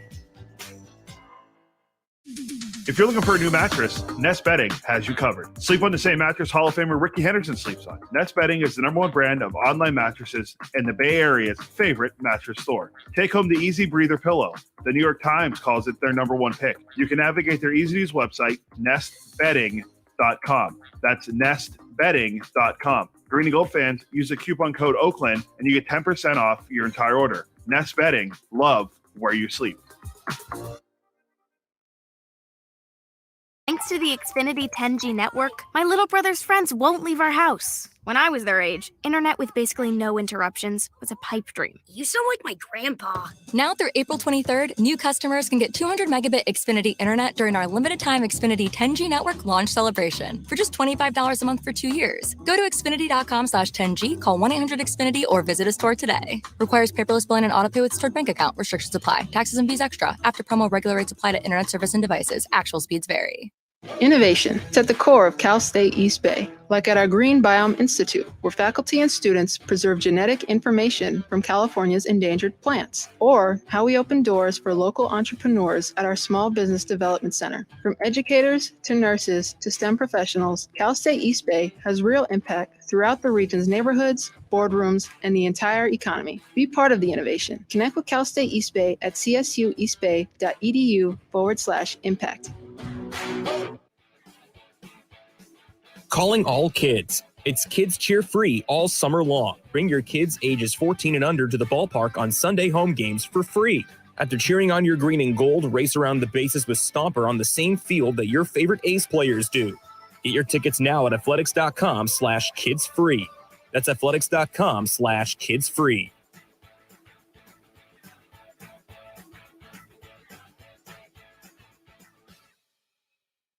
We are right in the middle of major season on the PGA Tour. Hey, those guys are good, but it won't stop you from having a great golf outing at Cinnabar Hills Golf Club. Just a short drive south of fast-paced Silicon Valley, the 27 holes of championship golf will give you and your friends a full day of enjoyment. Plus, a great 19th hole experience awaits at the grill. Not only golf, but Cinnabar Hills is ready to provide a first-class experience for any event. Learn more at CinnabarHills.com, CinnabarHills.com. Streaming from the A's Road studio, A's Cast Live continues with Chris Townsend. Oh, bigger than that. We're broadcasting live from Pittsburgh, Pennsylvania, PNC Park. Look at it. Absolutely gorgeous. You can't get better than that. I mean, you really can't get any better than that. Like, it's like perfect. That's a live shot. It looks like a painting. Well, not because, the players are down below. You can see them moving. But, I mean, that doesn't – it looks like, right? I mean, if you're looking at that, it looks like a picture. It's incredible. Yeah, it's there's no one in the ballpark yet because I don't think gates have opened just yet. But it's a beautiful day here. It's funny you mentioned painting because Andy Warhol's so iconic for Pittsburgh. And Andy Warhol Bridge is the second bridge behind the Roberto Clemente Bridge. So who? Andy Warhol, you might have heard of him. He's a famous painter. And who's the other guy?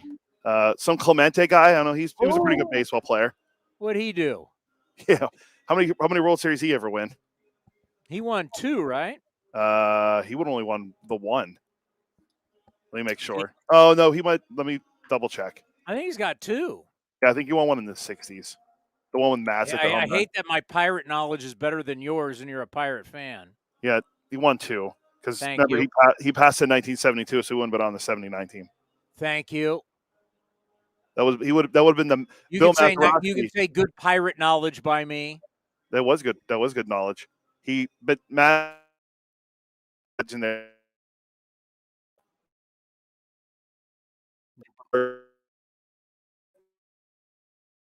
Oh, he's breaking up. He's breaking up. Uh-oh. And he's just talking, so you don't know.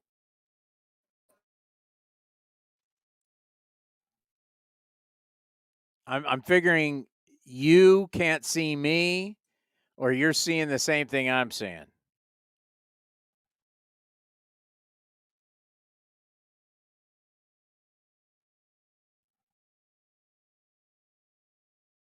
Let's call him.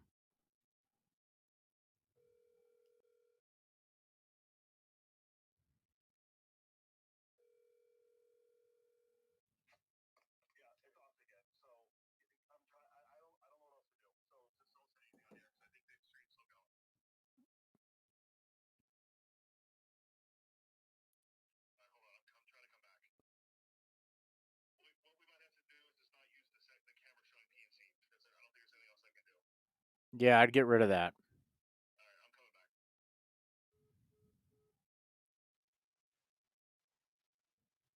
Do you have me now? Yes, I do. Okay. Well, I think we're going to have to cut the camera. I think this Ethernet port down here isn't good. I mean, I'm using the one from up here now, and we'll hope and pray that that Ethernet port's better. Are we on the air? Yes, we're back. Okay. Technical difficulties today from PNC Park, but stuff happens. Derek Shelton's coming on, right? Correct. He should be here shortly. And if for some reason we have an issue with the video, I have his direct line. So we had him on. Was it this winter meetings or the winter meetings in 2019? It was this most recent one. Did we have him in 19 or? No, it was this most recent one we just did in 22. Yeah, because he wasn't manager then in 19 when we were there. If he was, I think his first year was the COVID year, wasn't it? Yeah, but he would have been hired then, I think. So yeah, he would have been the manager, but we didn't get him. Let's see.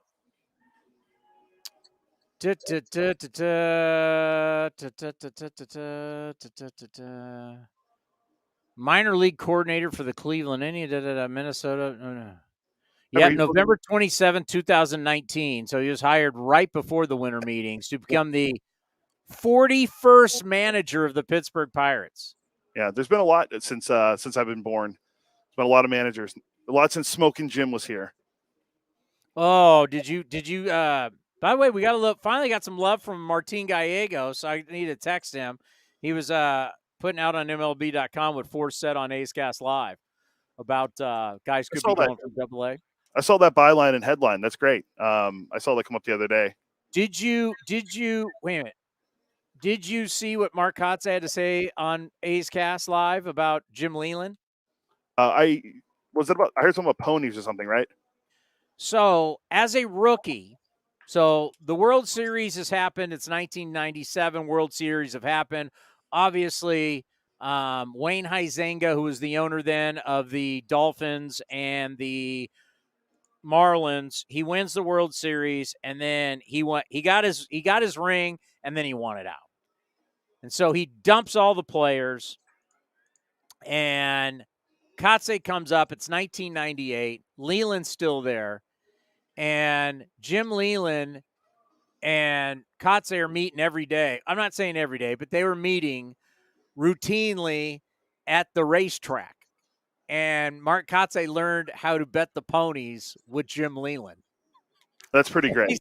And he said, you'd go into his office, he'd have no shirt on, he'd just have his sliding shorts, flip-flops, a cigarette, and the ticket that he had, and he'd have the ponies up on the TV.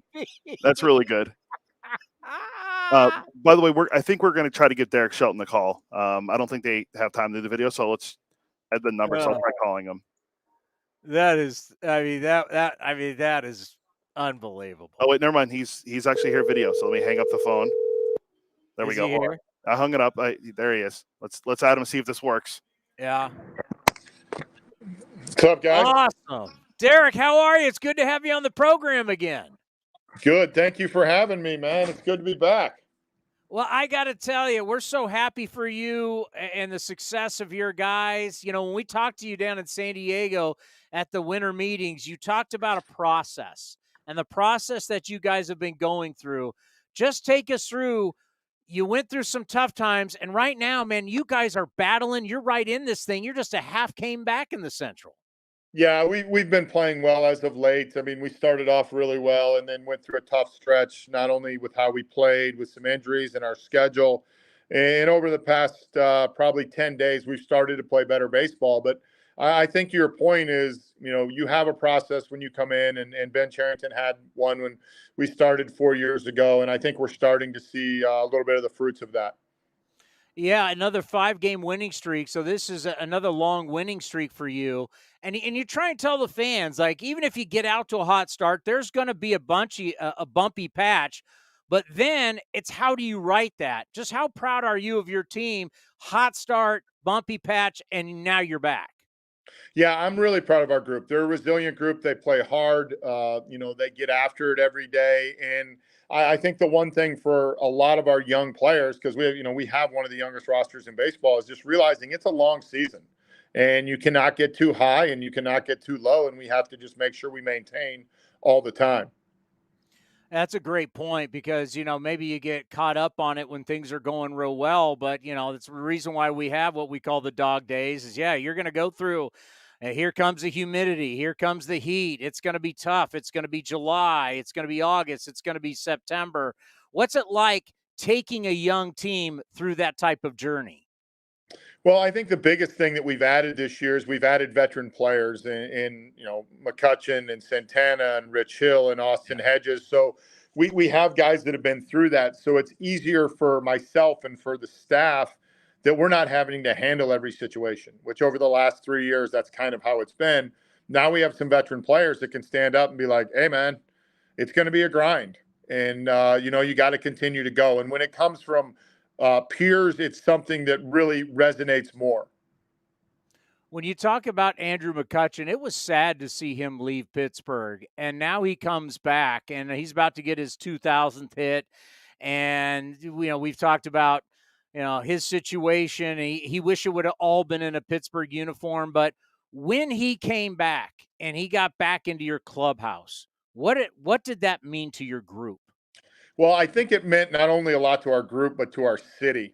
This was a guy that didn't want to leave, that still lives here. Obviously he left and Brian Reynolds actually came in a trade for him. So the fact they're both on the field together is really important. But what it meant for our clubhouse was a lot of these young players, when they thought about the Pittsburgh Pirates, that's the guy they thought about. They thought about the guy that had won the MVP and won Gold Gloves and been the cornerstone of an organization. And when he came back, it was like, all right, this is real. We're playing with a guy that played in our division last year, had the opportunity to go to multiple places this offseason, and he decided to come back here. So I think that's really important for our young players to realize that, when they walk down the hall and see his picture on the wall because he's won an MVP, and it's a guy that wants to be here and thinks we can win here, that's really impactful. Yeah, I think about Cody, our producer from Pittsburgh. He's there in the press box right now. We've been showing, by the way, so we have cameras up in the press box right now showing PNC Park in the background. I mean, we've been to all the ballparks in the big leagues, and I've been to all the NFL stadiums working in the NFL. I don't think there is any – I mean, you go to it every day, you're spoiled, but is there anything better than the backdrop at PNC Park? No, I think Cody will tell you that. I mean, realizing from meeting him this winter in San Diego that he's from here, we have the prettiest ballpark in America. And to be able to come and look at this skyline, and if you get it on a good night in the summertime, about 7:25, it's like the whole city lights up behind it with just a natural glow. And it's beautiful. And, the only problem we have is everybody wants to come see our ballpark, so it ends up becoming a destination for opposing teams and their fans. But, it doesn't get much better than PNC. By the way, the highlights don't do it justice because where our camera is, we can see the Allegheny River. My God, what a poke that is for some of these guys who have been able to hit it in the river. Yeah. I mean, you guys are in the Bay Area and you see what it's like in San Francisco. But to get a ball in the Allegheny here, you got to get it pretty flush. Yeah, back to McCutchen. It's just not like you're bringing a guy back who's like a ceremonial former great player. He's still highly productive for you. 100%. And I think that's one of the things when Ben and I started talking about it in the offseason, and when Kutch and I talked about it, this isn't a farewell tour. I mean, we're talking about a guy that's running out an 815 OPS, is one of our, if not our most consistent performer all year long, and is a really good player. So that was something that was really important to us too. We're not in the area in our development or our process where we can bring a guy back on a farewell tour. We need production, and Kutch has done all of that. So I look at your ball club off to a hot start. Right now, you're right there at first place. I see you as one of the teams that's going to be there all season long, battling for the postseason, if not winning your division. How important was it to get Reynolds' contract out of the way? Because it got old. If we're hearing about every day, I can't imagine what you guys were dealing with dealing with it every single day. And as we all know, distractions in the clubhouse, with the media, with everybody, it's no good. Yeah, it's no good. I mean, obviously there was a trade request, and there's a business aspect to everything. Brian wanted to be here, and ultimately it came down to Brian making the decision that this is where he wanted to play, and he wanted to be here for a long time because of what we were doing, his buy-in to our process.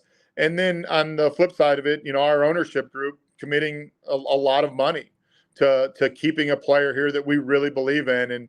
And sometimes when the business aspects gets involved, it can take a little bit longer. But I think the fact that there was commitment on both sides and both sides wanted this to happen, we ultimately got it done. And it's really good for the Pirates. It's really good for Brian Reynolds, and it's really good for Pirates fans. All right, we'll give you two more because we truly appreciate your time. We know you're busy. When I think about your team and what we're going to see the next couple days, sometimes a lot of people won't talk about it. They glance over it. But, boy, your bullpen has really been hot for you guys. Yeah, our bullpen's been a strength for us, all year long, and especially the last 2 weeks. They've really pitched well. We've had a couple situations where they've had to cover almost entire games, especially in this St. Louis series. And I think the biggest thing about it is we've seen guys get better. We've seen guys that have started in non-leverage situations and are now pitching in leverage situations, sometimes at the end of the game. And they just keep getting better. And that's really important for a club like ours. And let's end on this. Obviously, you know, the A's coming in 12-49. It's a historic bad start. We talk about your good start. It's a historic bad start. And you know what a proud franchise this is. You understand what it's like to have some tough seasons, to grind it, but you're constantly building to get better. If you had general advice for all of us in our A's world about the process and getting better, what would that advice be?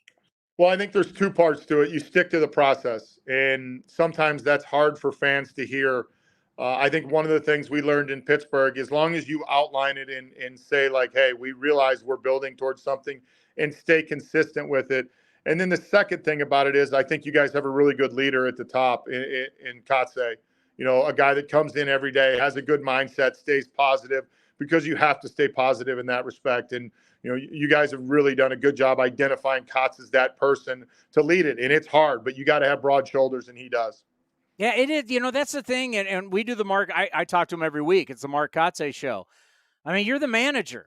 It's not like you just turn this off, go home, and get a good night's sleep. You're grinding every single game, every single move, pitch, everything, and you take it home. People don't realize as a manager how much you wear it on all day long, every day, all day. Yeah, that's 100%. I mean, you said good night's sleep. I don't think I've had one of those in about 4 years. And the person that and I can tell you this from experience, but for the person that's at the top being consistent, and I think again that's why you guys haven't Kotz, because he is consistent. And like you said, you talk to him every week, and I guarantee you that he has not changed one bit, regardless if it's, you know, a good day or a bad day. And that's really important for your group, and it's really important for your fan base. Well, I got to tell you, you got a fan club out here ever since we met you down at the winter meetings in San Diego. And, of course, Cody being a super Pirate fan. We're talking about you guys all the time. We're rooting for you. So good luck. Let's talk later in the season, but keep it going. You're off to a great start. All right. I appreciate you guys having me on, and glad Cody got a chance to come home and see this beautiful city again. Take care. Be well. Thank you. Derek Shelton, the skipper of the Pittsburgh Pirates. Good dude. Got to meet him, as you just heard, in San Diego. Really nice guy. I didn't keep him too long, did I? I think you're fine. I know their head of PR pretty well, so he'll understand. We're good. And I found out what the issue was. The line that we were using for Ethernet where I'm sitting was apparently the bad one, and I was never told that, so we have the good one now. We should be good the rest of today and tomorrow with internet. Athletic has just put out league looking into possible gambling policy violations with the Indianapolis Colts. That reminds me, I got to do that gambling thing, right? Yes. That baseball gambling seminar? Yes, that's correct.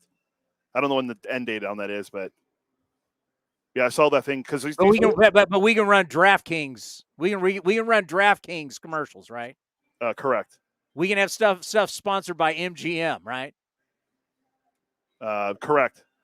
Yeah. Now I see. But I got to go through a 45-minute long seminar about gambling, but yet we could be sponsored by gambling. Correct. In baseball. Okay. Just wanted to check if I was right or wrong. I don't have it with me right now, but I still have the baseball from the Japan series 2019. The A's versus the Mariners, Ichiro's last ride. Do you know what that was brought to you by? MGM. MGM. All the stuff says MGM.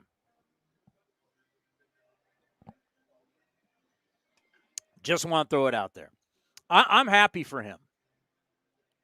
He seems like the type of guy that, like, you know, the young players, you got to have the right guy with young players. Next time we have Johnny Gomes on, Johnny Gomes has incredible stories about Lou Piniella.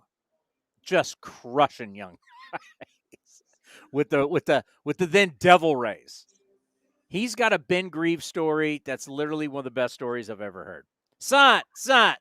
Ben Grieve is struggling. This is at the end of his career. Bases loaded. He's digging in, right? He's digging in. And all of a sudden, Lou Piniella comes up from his I don't know if he's napping or Johnny tells it better than I'm going to. But all of a sudden, like Lou Piniella comes alive. What? What's going on? Bases loaded. Greaves up. No, son. He called everybody son because he knew nobody's name. Yeah. According to Johnny. Son. Now, son. So Grieve has to look into the dugout and go, what, me? Yeah, no. And he looks at the hitting coach, whoever the hitting coach was, and says, just anybody but him. And he's saying this in front of all the players and all young guys.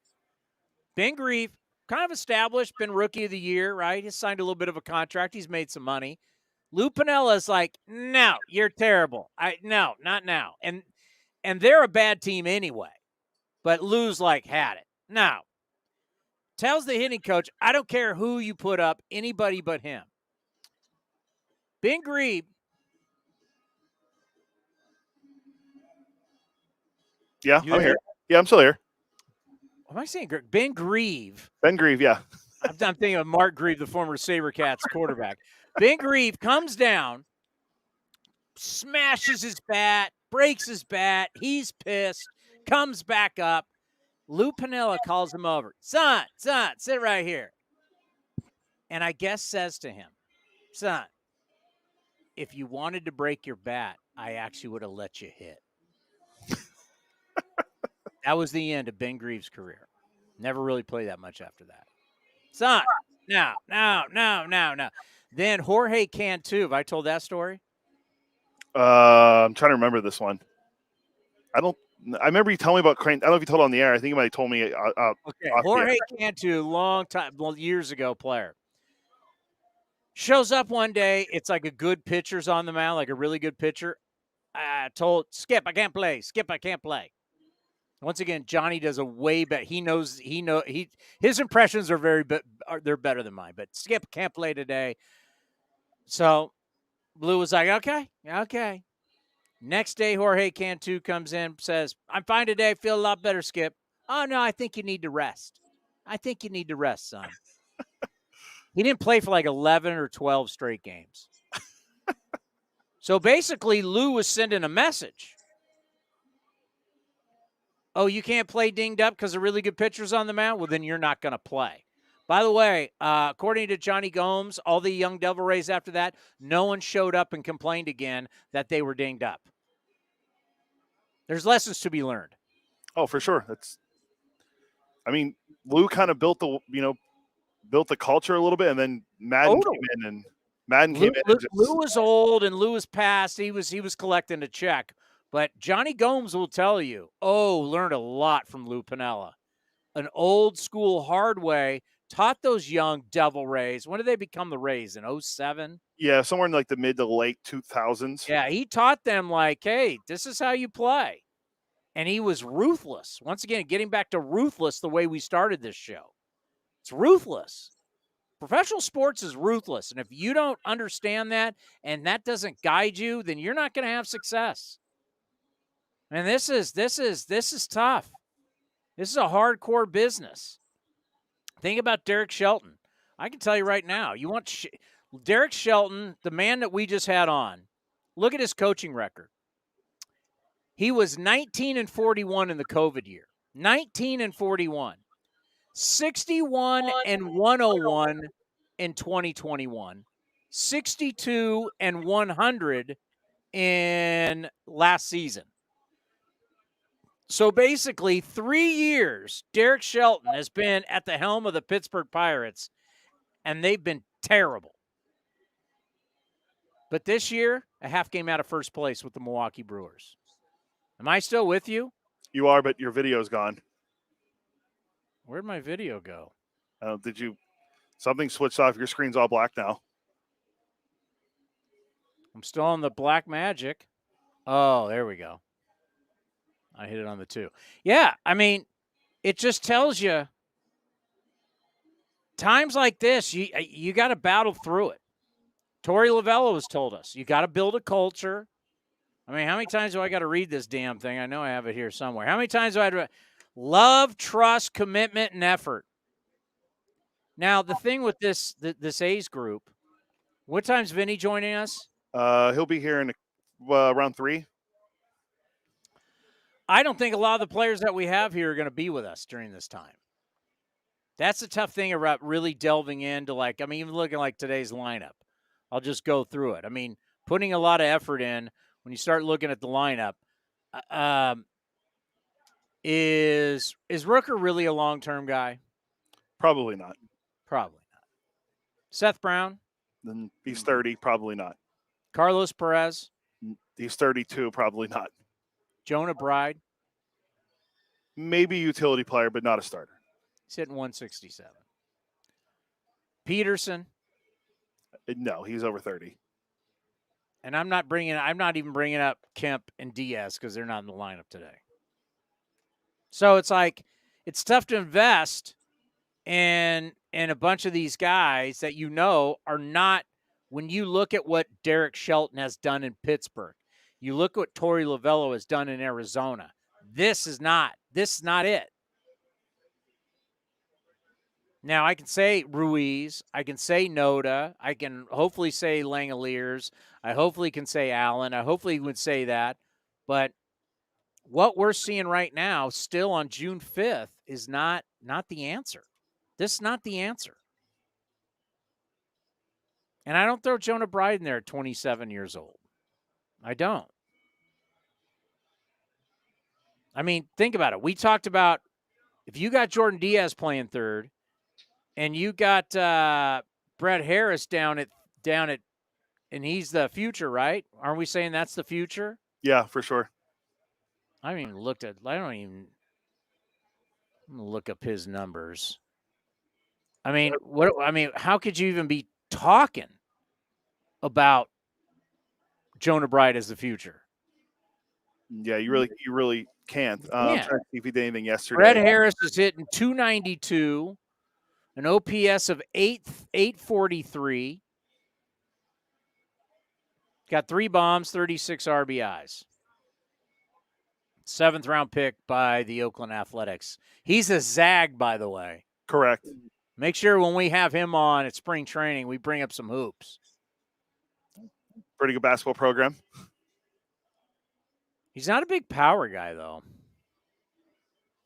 But as long as he hits and gets on base, that's all that matters. But that's the thing. It's like, okay, it's tough. We're kind of in a, for our program and for the front office, we're all kind of in a transitional stage, right? We don't really want to talk about the veterans guys, but they're here. So we got to. But we know they're not the future. We want to talk about the young guys, but you only talk about the young guys so much because you haven't seen them. Like, until you see him play every day, it's great to hear Butler's name. It's great to hear Clark's name. It's great to hear Harris. And it's great to hear Cody Thomas. It's great to hear Sodi and Geloff and Diaz. But until you see him every day, it's tough to get excited. And that's where you're going to have to, like, I got a Band-Aid right now. You got to rip it off. It's horrible. I have to rip this off anyway. But do you know how hard, how much, this is what's got to happen, folks. See this? I've been talking about this. See this Band-Aid? Do you see it, Cody? I do, yes. This thing has been on since last night. It's going to hurt. Odd. It takes hair off, and it hurts. But you know what happens? It starts to heal. Go away. Yeah, it starts to heal, yeah. It starts to go away. Yeah, it does hurt. But I'm okay. I'm okay. That's what has to happen. We got to rip the Band-Aid off. It's a matter of time. It's just a matter of time. Because this is, I couldn't believe when I saw the notes today. I didn't realize how far Brent Rooker had fallen. 128, 17 strikeouts in the last 12 games. Yeah, it's not good.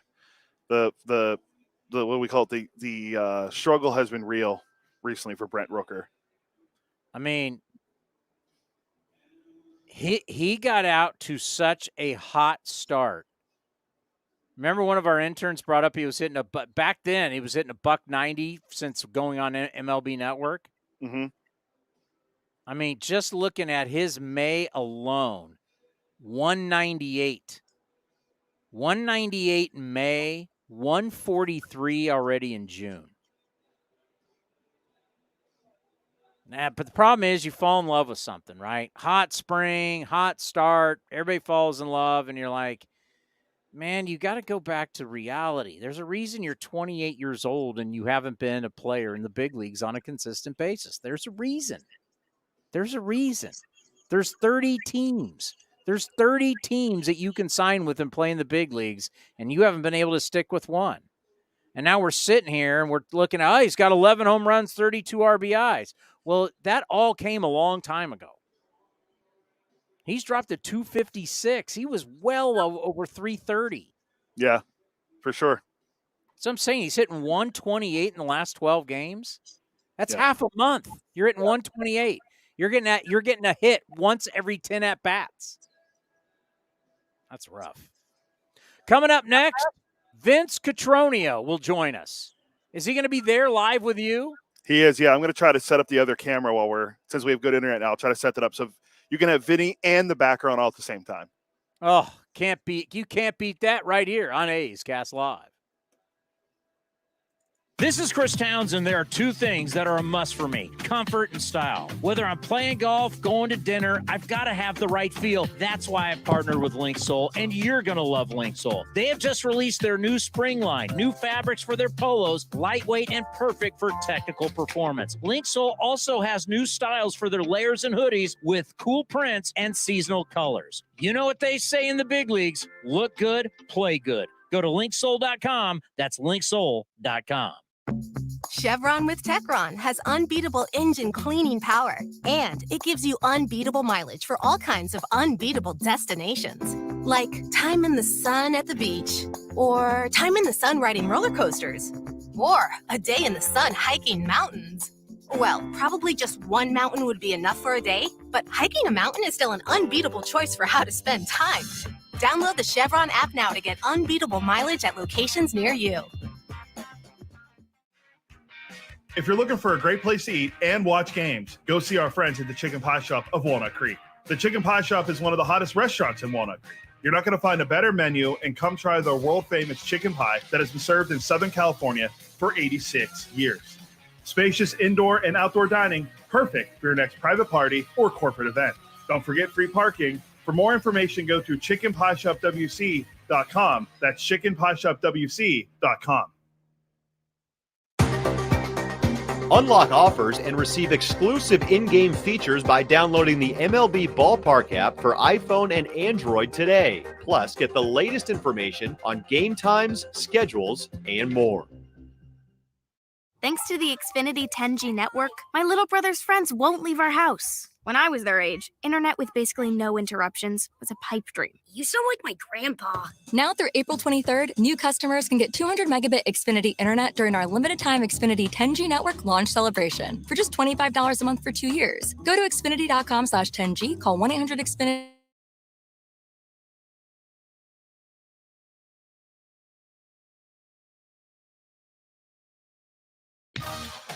Like sports, business is about winning.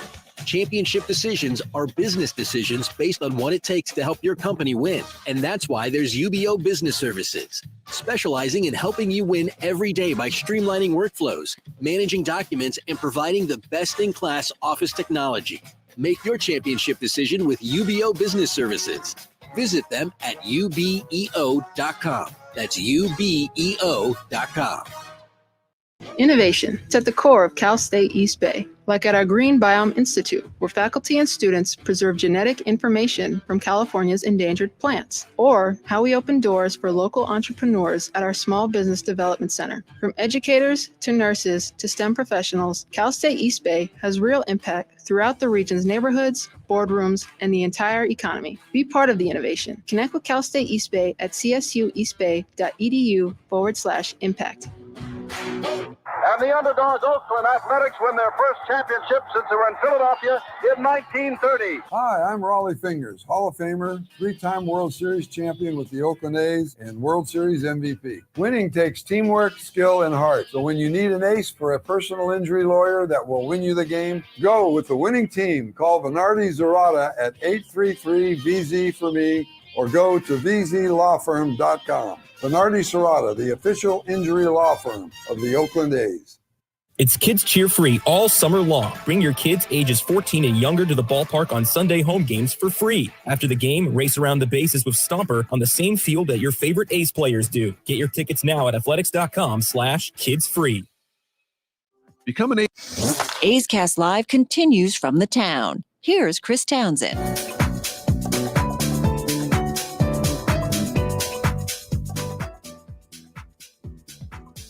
I'm here. I see Bark at the park. Hold on. How about now? Oh, I don't know what's more beautiful. Vince or the background at PNC Park. Look at that tan from South Beach. That's just the olive oil oozing through my skin, Townie. That's all that is. All right, Vince, let's be honest. You go to every ballpark in Major League Baseball. You look at the NFL. You can't talk about arenas. Is there any backdrop better than PNC Park? Hard to beat for sure. I mean, this is just spectacular with the bridges, and you've got downtown Pittsburgh right in your eye. No. It really is an outstanding place to watch a baseball game, and they got it right. I mean, you can walk to it across the bridges from downtown. It's spacious. I think they laid it out properly, whereas you go someplace like Globe Life Field in Arlington, it's so chopped up. They got the picnic area behind home plate. It looks really awkward to me, at least to my eye, looking at a stadium. They did a lot of things right here, and with the backdrop that you see, it's just spectacular. And the great thing too is that the right field wall, is to no surprise 21 feet high in honor of Roberto Clemente. So they did a lot of things to honor the history of this great franchise, and that's certainly a part of it. But this place is spectacular. Yeah, we were just talking to Derek Shelton, the manager of the Pirates, and it's like, man, when Cody put the picture up, and it actually looks like you're looking at a painting or a picture. That's how beautiful it is. But when you're that high up and you have the camera, you realize, wow, that poke into Allegheny River, wow, that is impressive. It is. And it's only happened like 8 or 9 times in the history of a PNC Park. They don't have like a splash meter like you see in San Francisco, although one of the Pirates players, Jack Sawinski, hit it twice last week for the Pirates when they were in San Francisco. Darrell Ward was the first visiting player that hit one on the fly into the Allegheny, and Garrett, I can't remember his first name, was the guy that was the first guy to hit one out for the Pirates years ago. So Garrett Jones? Garrett Jones, there you go. Garrett Jones. I remember all the bad Pirates. There you go, yeah. I forgot I've got the resident Pirate historian in the booth with me. So not Bill Madlock or not Willie Stargell or Dave Parker or none of those guys. So Kenta Colby, is he coming out of the bullpen today? I don't think he is. And I know you talked with Derek about this. Their bullpen's outstanding. Yeah, it's just, David Bednar is an absolute beast on the mound. Pitched for Team USA and the WBC. And not very many closers have 3 pitches, but he does with that 97 fastball, curveball, and a great split. So it's a challenge, certainly. You don't want to get to that bullpen, not to that part of their bullpen anyway, if the A's hope to get some momentum going here in Pittsburgh. All right, I want to go around the league with you because I love doing that because as a play-by-play guy, you do follow all of baseball. What do you make of this? The Texas Rangers outscored the Mariners and that great rotation 30-8 so far this season. It's the 16th time they've scored at least 10 runs, tying them with the 1939 Yankees for the most in the first 58 games in the modern era. So you've got Seattle. Everybody loves Seattle, and they've got all this talent, and they got all this pitching. And all of a sudden, Texas has just mowed through them. They're in first place over Houston by 3.5. What are we now making out of the Texas Rangers here in early June? Well, 2 things for me. Well, 3 things. Number 1, Bruce Bochy at the top of the list. He brings just a different air when he's inside your dugout and inside your clubhouse. I think we're seeing that proven once again. His history is as good as a lot of people in the seat that he's been in for years. And even though he's been out for 3 years, he hasn't skipped a beat. So that's at the top of the list for me. Number 2, Corey Seager. He comes back. He's off the IL, and he's got like 30 RBIs in 10 games, not that number, but something ridiculous since he's come off the Player IL. of the month. Yeah, so he stepped in, did miss a beat, and that just really lengthened that powerful lineup. And then you have to go with the pitching. Their pitching has been outstanding. And Nathan Eovaldi joined Shane McClanahan as an 8-game winner yesterday in the league that leads the majors in that category.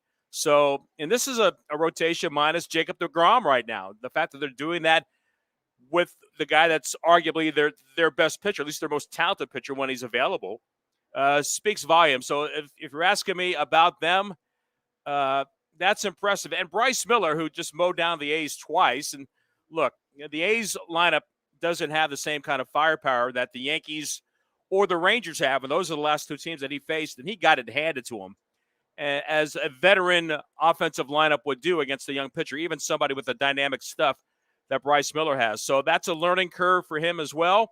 But Texas, I think, is for real. And I think they're going to be in this thing for the long haul. And, for the Astros to catch them, and they've already beaten the Astros at a head-to-head meeting, it's going to be quite a summer. Yeah, no doubt about it. And now now that we got past Memorial Day and it's early, people have to go away, and now they have to really focus on what your record is. The next 2 months, it's about how do we get better? And I try and explain to people all the time. This is kind of a two-part question, but I try and explain. People want to think it's Moneyball because they've watched Brad Pitt pick up the phone and go, hey, Sabe, send me this guy. Okay, I'll send you that guy. It takes time. Trades take time. There's a lot of conversations. There's a lot of, hey, I'm looking at your organization. You look at my organization. Just talk about these. It's just not one phone call and we're flipping guys. There's a lot that goes into trades, and that's why you got to start working the phones. Like right now, you got to be working the phones. Well, I agree, Townie, and I think if you look back at spring training of last year for the Athletics, that's why it was, if you're going to be in the situation that the A's were put in, meaning having to move veteran talent, a talent that was certainly wanted by a lot of clubs, but because there was a lockout and then you come right to spring training and then you couldn't talk to the players all winter, you couldn't set up that kind of give me your best offer in 48 hours kind of situation, working clubs against each other. Hey, this club has offered us that. Well, we think we've got something else. Give me a better offer. Or you've got a deadline that you've got to meet because I've got other clubs that are interested. The A's didn't really have that opportunity. So with the talent that they had that was available, with Olsen and with Chapman and with Bassett and with Manaea in spring training and eventually with Montas, but more so those first four, having to do that in a short amount of time really was challenging for the A's. It would have been challenging for any organization to try to put something together and feel like they're getting value back. And it's fair to say right now, A's getting value back on those moves is work in progress at the very best. You've got Shea Langoliers up, and he's certainly done well. What the A's have been able to do with the Montas deal with Sears and Waldichuk and Medina, that's impressive. But the other arms, they're slow to come. Other players are slow to come, and that was difficult. So to speed up to what you're talking about in 2023, you're right. I think clubs that are certainly in contention are identifying what they can do to get better and what other clubs, and namely a team like the A's with veterans like a Ramon Laureano or maybe a veteran out of the bullpen would be an interest to somebody as a piece that can be part of a club that can help them. If you're a team like the St. Louis Cardinals, which is as big a disappointment as any in baseball, last in the NL Central, last in the National League, what are they going to do? How aggressive will they be willing to be in a city where they are accustomed to winning? How aggressive will John Mozeliak be to try to jumpstart their situation, whether it's in the dugout or certainly with players with the roster to get them moving? So, yeah, I think, Townie, that right now you're looking at the two teams, obviously, with their records. The A's and the Royals are the teams are probably taking a very close look at some of the players on their major league club and seeing what they could possibly do to help them. And aside from that, then you're looking at the other, are the Cardinals going to be a buyer or a seller? Are the Rockies going to be selling? Teams of that ilk. So it's going to be interesting to see. There's always, it's the 1st of August, is whatever that date is, right then when the trading deadline ends. And last year, the Seattle Mariners, they jumped it. That's how they got Luis Castillo, because they made the move with the Reds on the 27th of July. They were the first team to move the needle, and then suddenly with that name off the board, then the panic or the discussions change with other clubs that had him on their board. And now that he's gone, does somebody else move to the top of their board? How do they put that together? So you definitely have to be prepared. You have to be ready to strike. And that's one thing the A's always were good at, Townie. When the A's were in contention, make no mistake, Billy Beane and David Force, they were aggressive, and they went after players to improve their stretch drives. And that's what other clubs have to make that determination on right now. Yeah, we love the trading deadline, but we also love how things are working in baseball.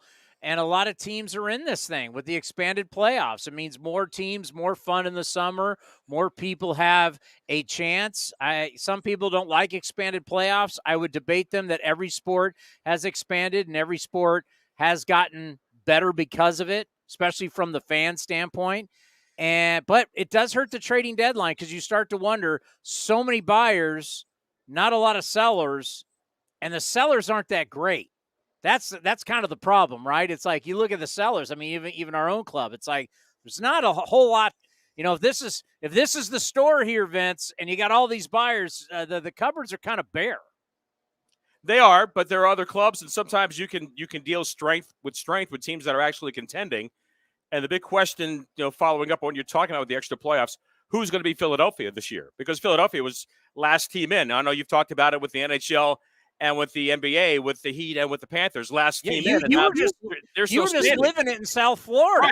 Right. 2 8 seeds in the NBA and hockey. So teams, the question is, how long do they hold on? How long do they believe they can stay in this thing? And it's going to be longer than what you would think about other times. I still think you can identify 4 or 5 clubs, of which the A's are a part of. You could say the Cubs are a team. You could say the Rockies are a team. You could say the Royals are a team.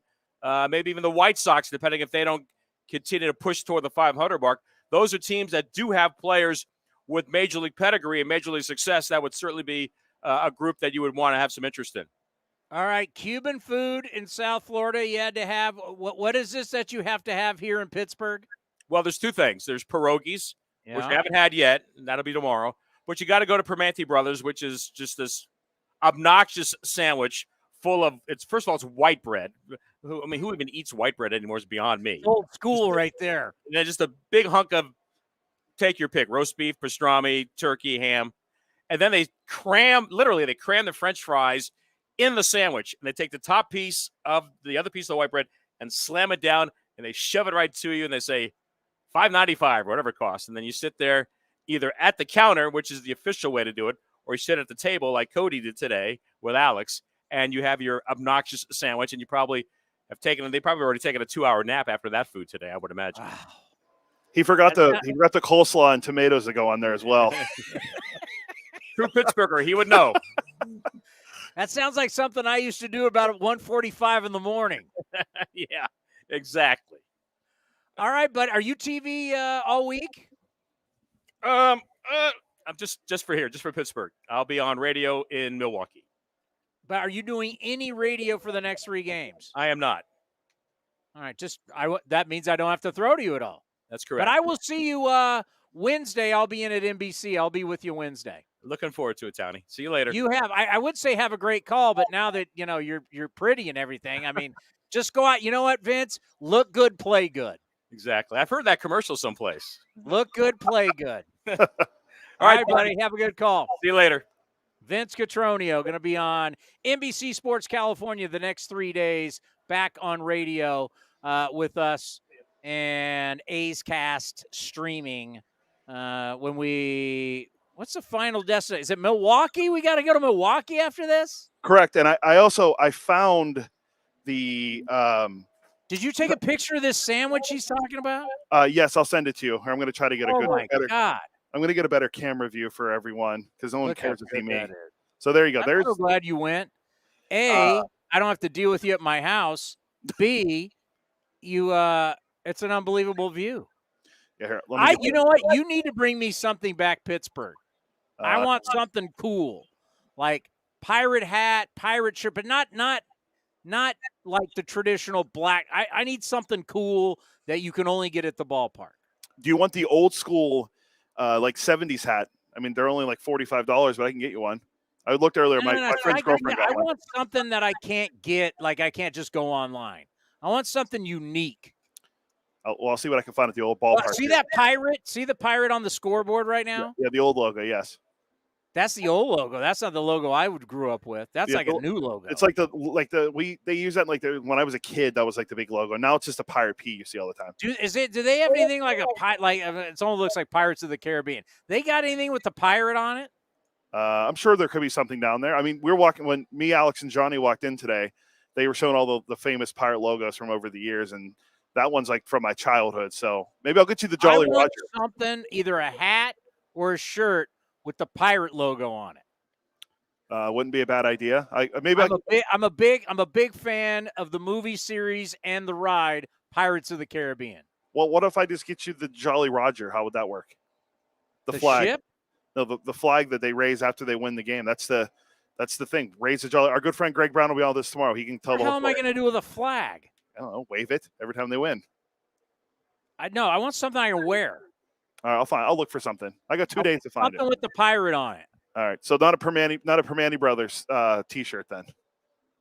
I'd take one of those too. Okay, I'll see what I can find. Yeah, I'm a large. Remember, I'm a large. Don't go XL. I'm a large. I don't know why people like you're XL. I've never been able to fit in an XL. You know what? Everybody thinks I'm bigger than I am. Have you ever noticed that? Well, I think people don't. I think people assume because they knew you before, you lost all the weight. Well, no. They all think I'm taller. Oh, well, I guess that could be a factor too. Now, I'm a large. I've never been an extra large. I'm a large. So remember, we got to get out of here. Yeah, you got pregame to do. Ace Total Access brought to you by Chevron. There you go. So you do it to me, so I want to get you back. I just want to sit here and look at that backdrop. It's just amazing. The reason why I'm looking to my right and not at the camera is that you have the other iPad, so I can't see. Oh, did you not put the other iPad on? I'm going to use that for me to research. Oh, true. Get ready for the game. Yeah. That view is just incredible. It's incredible. It is, and it sucks you can't see the fans walking across the Clemente Bridge to come into the ballpark, but they're using the Warhol Bridge, the next one down. So it'll be a good time. We'll be back here tomorrow with better. We have crisp internet. We're good to go for tomorrow. We're gonna have. What's the only drawback of that ballpark? I don't. Well, I'm a biased fan, so I don't think I can say anything. What is the only drawback of that ballpark? You're gonna say it's because it's in Pittsburgh. It's in Pittsburgh. No offense. My grandfather originally was a Pittsburgh Pirate. Yes. Was an all-star as a Pittsburgh Pirate. I don't think his numbers out there by the river retired, but he was a player here. He was a good Pirate. He got traded to the Boston Braves. Let's just go over my grandfather and go look for my grandfather's history there in old Pittsburgh. Baseball Reference. Yes, the 1947 MVP. Let's see. My grandfather's first year in Pittsburgh was 1939 at 22 years old. Yeah, hey, remember all these guys come up early as for some reason we want to act like guys are young. Let's see. 1942 at the age of 25, my grandfather drove in 89 runs with the Pirates. Then in 1943 at the age of 26, my grandfather drove in 101. Then at the age of 27, drove in 108. Then at the age of 28, drove in 108. How many Pirates in the history of that franchise have driven in 100 runs 3 straight years? Not many. I mean, give no respect to my grandfather. No, I'm not disagreeing with you, but we got to go. You got to get ready for Ace Total Access. We're going to have Doug Glanville tomorrow and Greg Brown as of right now. By the way, my grandfather was an all-star 4 times in Pittsburgh. Yeah, usually the all-stars I grew up with were guys you never heard of because they had to have an all-star. Do some research. Do some research about my grandfather, Bob Elliott, and his time in Pittsburgh.